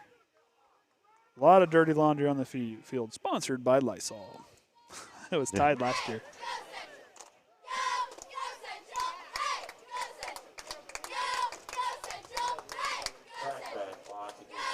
Crack back block by the Trojans. I believe that might have been on Westover. 2nd and goal from Union Mills. just up the road. Just as well say that. Oh, man. Triton's got a long way to go here. We'll see what Shively can do. Now, he's got a pretty good arm. Don't rule out, but they got some pretty good runners. As in the wing-back spots is going to be Cabrera and McIntyre. As Cabrera goes in motion, and that's going to be an illegal procedure, and the Trojans continue to move back. Do you imagine they have to do runs or something for penalties? I don't know, but if I would want to find out. But like I said, for the guys, they just need to settle down here. Just focus on what they did in the first half. And they saw some success there in the third quarter. They need to just settle down and play their game and just settle back in to get their heads back in. This group they're playing good. They just need to slow down those penalties and get back to playing their brand of football. Shively out of the shotgun, bobbles it, keeps it alive, goes to Mari Snyder. Snyder goes up through. He'll get a pretty good gain there on second down. But they're still about 29 yards away from that end zone. And you got to believe this is 4-down territory down here if they continue to move forward. Shively's done a good job kicking. Run on enough of delay to YouTube, I can kind of see what happens a little bit. But he bobbled it, but that was a nice catch and run there by Snyder. I mean, he got it there on the near side and took it up there. Good job play by Amari Snyder. McIntyre gets a spin move, trying to get through, and he's going to get lit up by Huizar again.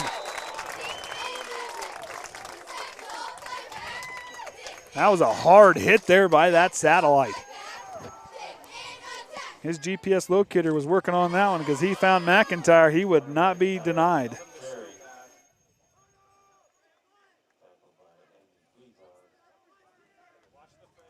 So here we go, 4th and goal now from the 29-yard line. I don't think we're going to see a 39-yard field goal. Or that'll be more than that. Yeah, 30-plus yard field goal where they're at. Hashtag not sponsored. Yeah, that's right. It's not sponsored. Oh, we're going to get a delay a game. Which, okay, now that's a smart thing to do because that might be able to put them in punting. In a spot where they can punt and drop that. It's just a nice little short punt can get some good field position. If Cabrera can get it up high enough. If they're going to punt, I don't know what they're going to do.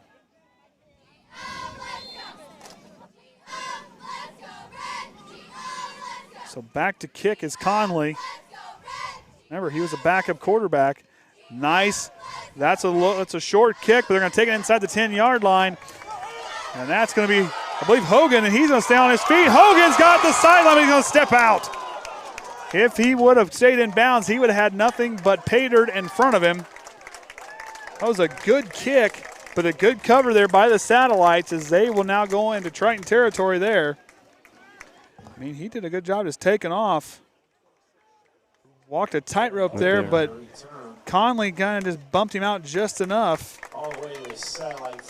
So, he's going to step up behind. Oh, I guess he didn't get quite up there, so he might have been bumped out a little bit earlier. So here we go. 1st and 10 from the Satellite 48-yard line. Good field position here for senior quarterback Brady Glissick. Glissick out of the shotgun, 2 wide receivers to either side. Amson kind of had him dialed in, but he's going to rig outside Cabrera to run him down. We're going to get a flag, and here comes Jeremiah Farrell laying the lead yet again. My goodness. Cabrera slowed him down, but Farrell comes in, and he laid the lead and took him down, but there's a flag on the play. I bet this one's coming back, but Farrell, nice hit by him. My goodness. Throwing the hammer down. Personal foul. Crackback block on the Satellites, and that'll move him back a ways. I mean, watch Farrell here. My goodness. On the replays we got here, I mean, Cabrera does a good job wrapping up Gliss, but Farrell just comes in and boom, you're not going nowhere. Bear hugs in, takes him down. 15-yard penalty. That'll move him back 1st and 10, first and all mile. 1st and 25 from their own 30-yard line. But, man, I'll tell you what, Farrell's about. You want to learn how to tackle, learn from that guy. My goodness. And, of course, our former color commentator, Gavin Greer, needs to step up and close out the game. He knows his football. Glissick throws a ball there, tip drill there, not quite as Hudspeth just goes off his fingertips. Good coverage there. If he would have caught that, he'd have been hit in a hurry. Of course, like I said, Gavin, talk about a young man who knows quite a bit about football. He was good to have up here in the booth with us last season. He did had a bunch of good spots. Missed having him, but I'm sure we'll see him again.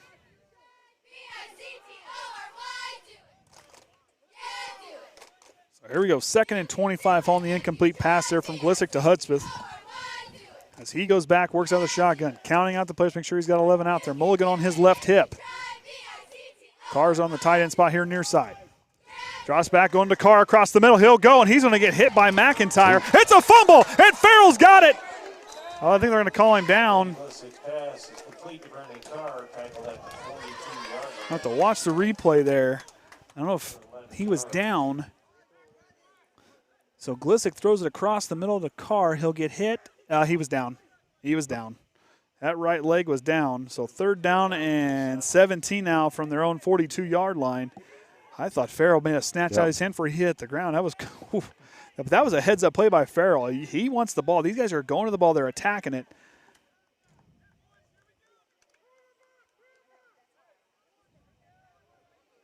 So Glissick's going to have 2 wide receivers split out to the left. Carr's in the tight end spot left. Mulligan in the backfield. Looking back to Carr again. He's going to get the catch. And he'll get up to the 50-yard line. That's still going to be well shy of a first down. And I believe that's going to send them back to kick. Well, they could go for it. I don't know. 6:40 playing the ball game there. This is a place where you can gamble. The punt team's going to go out, but don't rule out a fake. Glissick's here on the sideline, and that's going to send back. He's done a pretty good job kicking tonight with Hayden Trucko, the punter. The sophomore's done a good job now. Anthony Shoe's getting back himself plenty of space to return this one. He's kind of overshot a couple of them. We'll see if he can get a big return here for the Trojans. And we're going to get a illegal substitution against the Satellites. So that'll move them back 5 yards. So still 4th down. So 4th and 13 now. So moving back a little bit. That benefits Triton, and if Shoe can get himself some space, if this special teams. This punt return team needs to do a good job covering this and give Shoe a chance to take off and go and get a good return here. High snap. Gets it just past. That's a high kick. It's not going to go real far. It's going to bounce out right there, and it's going to roll out, but it looks like it's going to stop right there at the 37-yard lines where freshman Cole Shively will bring out that wing T offense and see what they can do here late in the 4th quarter. Now, one benefit of the running game is they can get that clock and let it just bleed that clock. But the big thing is you got to keep forward. You got to minimize those penalties here on this drive. That is going to be key for these guys. In the next 6 minutes and 5 seconds, they need to hold the ball and keep that dirty laundry off the field. Boy, I sounded like a parent there. Pick up your dirty laundry on that one. My goodness. So here we go. Cole Shively under center. Cabrera in the wing back spot there right. 2 backs in the backfield. Goes up to Trey Shoe, and he'll rumble forward. And he's going to get a few yards on the play, maybe a couple. Not much, but the big thing is keep an eye on that clock. It's rolling. Triton leads by 6 here. This has been a good football game. Good way to start this season. It was a close contest a season ago, and this contest here not disappointing at all. 2 lead changes? 2 lead changes, yes. South Central took the lead 14-13 there early in the 3rd quarter, and then Triton answered back and took it right back.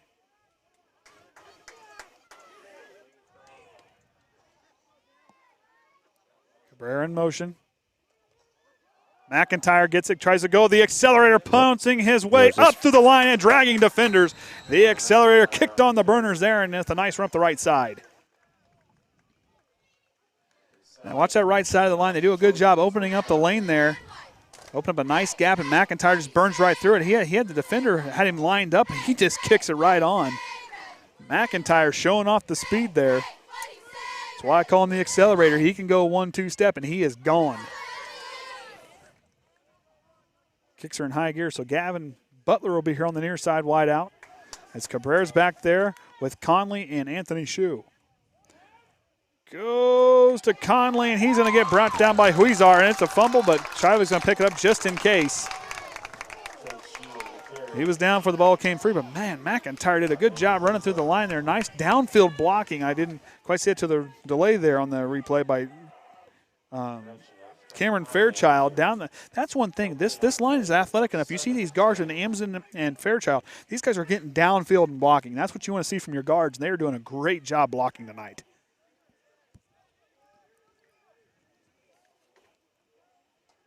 Irvine here near side. Shue finds some space on the outside. He's got a space. Anthony Shue rumbling forward for a first down. Stiff arms, but he'll be knocked out of bounds. Enough for a first down there, and Triton moves the chains. 4 minutes and 9 seconds. Clock stops right there. That line is doing a good job here late. That's what you want to see from your line. Playing great here late. They need to, like I said, they're doing a good job. Just need to keep with it and hang on here. You know, oh, but we got a satellite banged up over there in the, I don't know what happened.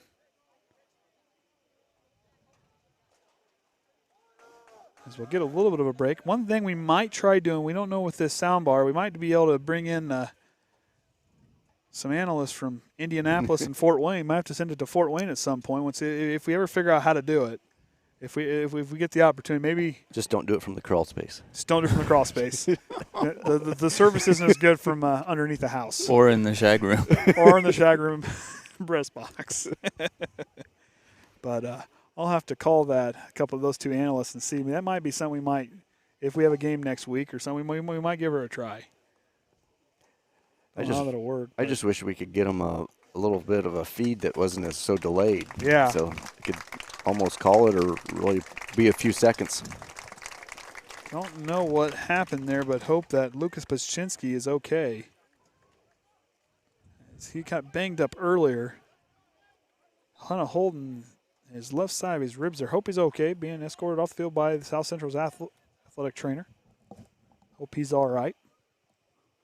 It's a senior. Don't want to see a senior kind of get banged up on their final go-around here as a high school player.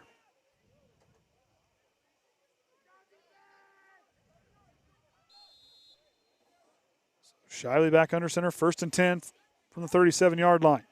Anthony Shue running free, and he'll get it up for a pretty good gain on first down. And that clock at 4 minutes and counting. Triton leads by 6. 2nd down now. And I didn't count it, so I'll have to wait for it. 2nd and 7, 3-yard gain on the play, but hey, it was productive. Plus yardage. At the same time, that clock continues to run. Both teams, I believe, South Central has all 3 of their timeouts left. I believe Triton's used 1. Bryles will be the receiver out here out left.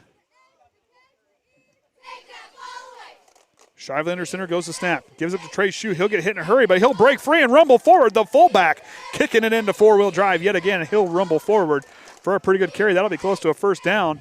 And it'll be 3rd down. Just be shy, I believe. Looks like he's – nope. That'll be a first down. I was going to say, everybody was kind of – I saw the 3rd down sign go up. So 1st and 10 and 3 minutes and 15 seconds and counting. Triton looking strong here in their opening game of the 2020. This has been a great game. Been back and forth. Both teams working hard. These two football teams are pretty – this is a pretty good matchup. Shively under center. Gets the snap. Goes out to McIntyre. The accelerator has some space on the outside. He's going to rumble forward. McIntyre with a first down. The accelerator finding a hole out there. Watch him here on that right side. Good blocking, but he gets outside. Watch him kick on the speed right here. Spins, moves, kicks it on right there and gets up there, gets a few extra yards. But good job by South Central to get him out of bounds. That stops the clock for them.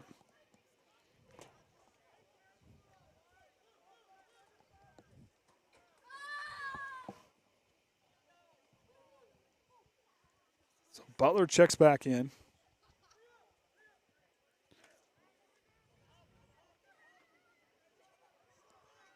He'll be the wideout here near side. 3 seconds on the clock. Shively gets it up, and it's going to be Anthony Shue. Ooh, and that's going to be helmet-to-helmet contact there. I don't think it was instigated, but both teams lowered their helmet. Shue's still up on his feet. Yep. But the South Central defender's shaking up there, helmet-to-helmet. Dylan Riley got both players kind of lowered their heads at the same time to kind of lower themselves to kind of move forward.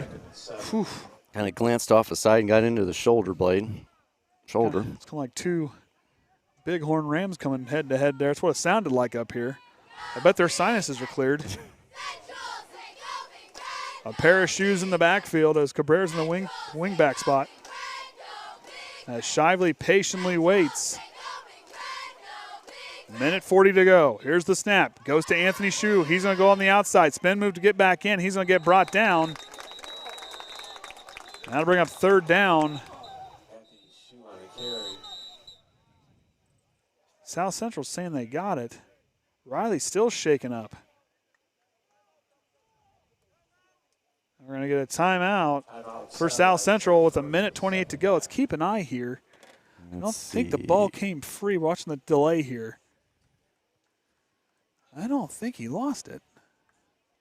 Watch here. He'll kind of spin up. Nope, he was down for the ball came free. So yeah, he was well down. I'll tell you what, I've been real proud of both teams. They both have played well, minus some mistakes early in the ball game and a couple different spots. Both teams have played hard and played a good brand of football, I think. I mean, this has been a minute 33 left on the clock there, so they get some time back up there before they tried to call timeout. The clock was still running. But I'll tell you what, good brand of football here tonight, and appreciate the Trojan parents and able to come out and cheer on their kids out there and students. And it's been a fun matchup to watch. Although, eventually you got to remember we got to carry all this stuff down. It's all got to go down through that little hole. You know what? If we had an elevator, we could just drop that right down the outside. Go back up and park the man van over there. Oh, Terry got a picture before we left. Yep. So here we go. Minute 33 to go now. 3rd and 7 from the satellite 13-yard line. Shively hands off to Shue. He's going to get tripped up in the backfield. And that will be another timeout for South Central with a minute and a half to go. Now, so you're trying 4th down here. Oh, we got a Trojan shaking up. Yep. Might be a cramp there. Yep.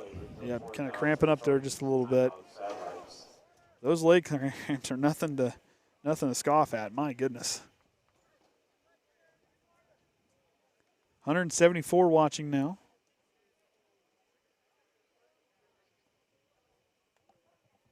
Appreciate everybody watching. I don't know. I don't think I can swing this around to see the whole. I guess I can show you guys. Oh, we may not want to be on. I don't know if you want me on there. Here, we're yeah. Well, we're outside. Well, we're outside. We're outside. There is just a slight breeze. Just a slight breeze, so we're okay. We rode in the same vehicle up here together, so. Oh no, the camera adds 10 pounds, Orion. my wife feeds me too good. Well, we had the upstairs buffet before we left. Yes, we did, and that was good. Appreciate the tacos there. That was pretty good. Yeah, wife asked, "What time are you guys leaving?" I said, "Well, we're shooting for 5." I got a few tacos there on that one. Oh, so we had stuff up at work, so kind of the meeting place, and it was good. So here we go. Shively's going to attempt the kick here. This could be huge for the Trojans. I believe Cabrera to hold. Ball's down. Shively's kick is up, and it splits the uprights. And Triton's now up by 9. Big points there for the Trojans. So that would have been, how far out was that field goal? he's on the 13. So you got to move back. So he's back on, looks like the 20, about on the 20. So that's a 30-yard field goal. 30-yard? 30-yard field goal. He was on the 20. I didn't catch that. Hey. Appreciate them watching. Brian? Who was it? Natalie. Oh. Appreciate them watching. She sponsored us in previous broadcasts for the sectionals. Appreciate her involvement with the broadcast, and it's good to have them watching, and hope we're just happy to be able to be out here to do this, And I've been trying to follow Roger Grossman's columns in the paper, and like you said, just keep preparing. So I guess I missed out on the other night. You guys must have done enough after I left that we put our order in, and I guess I've even got calls from the other administrators. Hey, and and a missed bobbled kick there as Hogan's going to have to fall on it and down it. So minute 20 to go. Yeah, we had some administrators and everybody coming to help out, and really appreciate administrator bringing us and feeding us. That was really cool, and like I've told everybody else and told a lot of people, it's awesome to broadcast for this community and be part of this community with this. And I couldn't imagine being part of another place to broadcast in a school system, and just this Triton community is top notch. I'll tell you what, if broadcasting, I couldn't have more fun. I've never had more fun broadcasting than I have here at Triton. This has just been awesome, and the community and the school involvement is just outstanding. You guys are all awesome. It's Glissick in the shotgun. See what they're going to do here. They're going to have to put their foot on the gas. They want a chance. Here comes Lemler. Glissick stepping into this one. Hudspeth has it beat. Snyder! Oh, he tries to get there to make. Oh, but wait a minute. That might be offensive pass interference. It's incomplete because Snyder made a play on the ball. I don't know about that one. They're marching this way, but I don't know. Snyder made a play on the ball. He was in front of the receiver. I don't know. Watch Snyder here. He was in front of the receiver. They're going to call pass interference on the defense. I don't know about that one. There was no contact. He made a play on the ball, not the receiver. Don't know about that one because watch him here at the end. He's going to jump up. He's making a play on the ball, not the receiver. If anything, that's offensive pass interference on Hudspeth coming back into that one. As he jumped over the back of Snyder, but they're not going to give it far, so they're going to give him a first down here on the play. Oh, my goodness. I don't know about that one. Satellite's getting a break there. I'm not sure on that one. Glissick stepping up, going to air another one out. Irvine, and nope, he got it beat. Hudspeth's got it down the sideline. He's going to walk all the way in for a 71-yard touchdown for the Satellites. They're going to be down by 3. Following a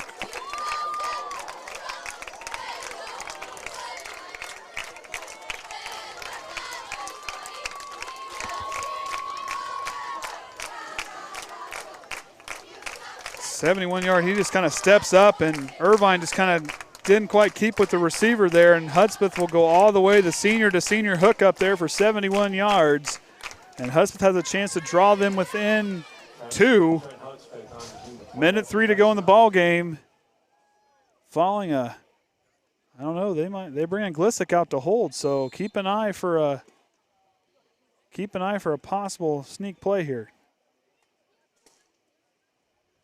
Glissick holds down. We're going to get a flag on the play. It would have been good otherwise.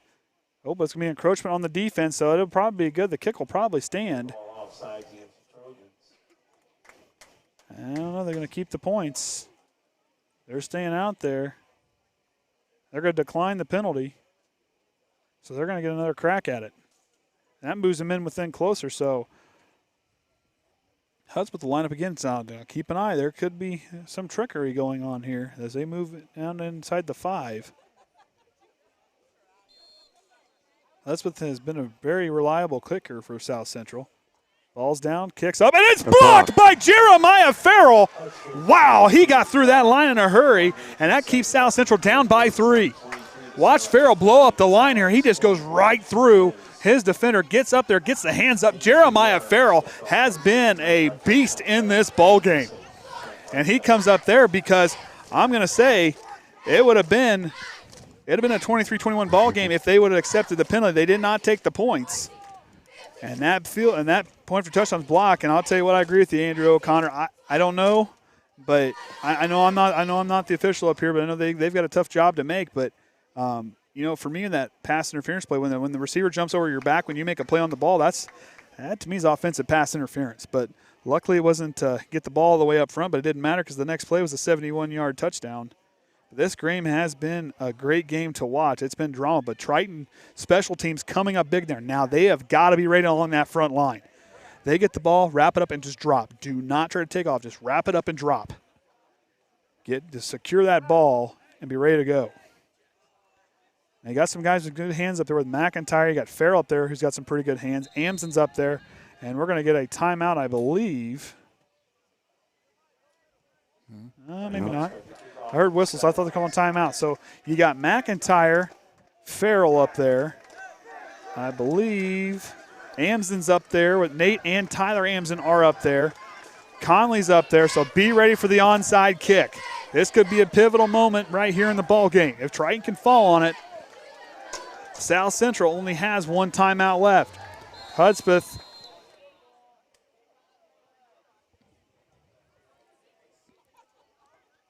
onside kick. Farrell falls on it, and Triton's got it. Nice job by Jeremiah Farrell with the awareness to just get the ball, corral it, and get down in a hurry. So now Triton's got a minute 2 to go. South Central with one timeout remaining in the ball game. Triton's in the driver's seat. This has been a tight contest all the way through. Both teams in big moments. We saw some pretty good plays from both teams. That'd be one of those things because earlier in the game having that kind of onside kick there right at the start. Mm-hmm. So now there's at least, hey, we got to see it this game. We knew how that worked. Exactly. We can work on it for tonight. Exactly. Or later. Exactly. They got to see what it looks like. So now the victory formation's out there, but they got one timeout remaining. Shively will kneel it, but then I think there'll be a timeout. Oh, I think they're going to let it run. I'm going to say They might let it run. And I think that's what they're going to do. As Triton here looking to possibly start off the season yet again 1-0. The offense and defense, there were some miscues. There's some things to work on next week for both teams, but yet this was a solid football game. It was a fun one to watch.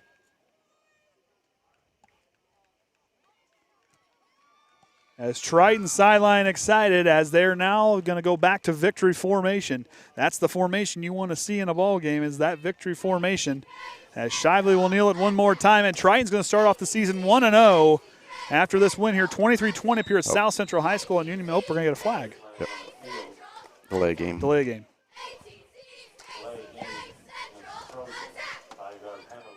Now. Well, and they got one timeout to burn, but, it's not going to do much. As one more kneel down could be it here. Triton looks like they're going to win the game 23-20. Unless you're going to have trying to think of that coach's name right now. I tried to jump across he tried to have his players. He used to be the coach at Rutgers. Why is his name escaping me? Shively will kneel it there, and Triton will start off the season 1-0 with a win here, 23-20 over South Central. Triton definitely, we saw some big plays from some big moments by Jeremiah Farrell on the defensive side, and he came up big.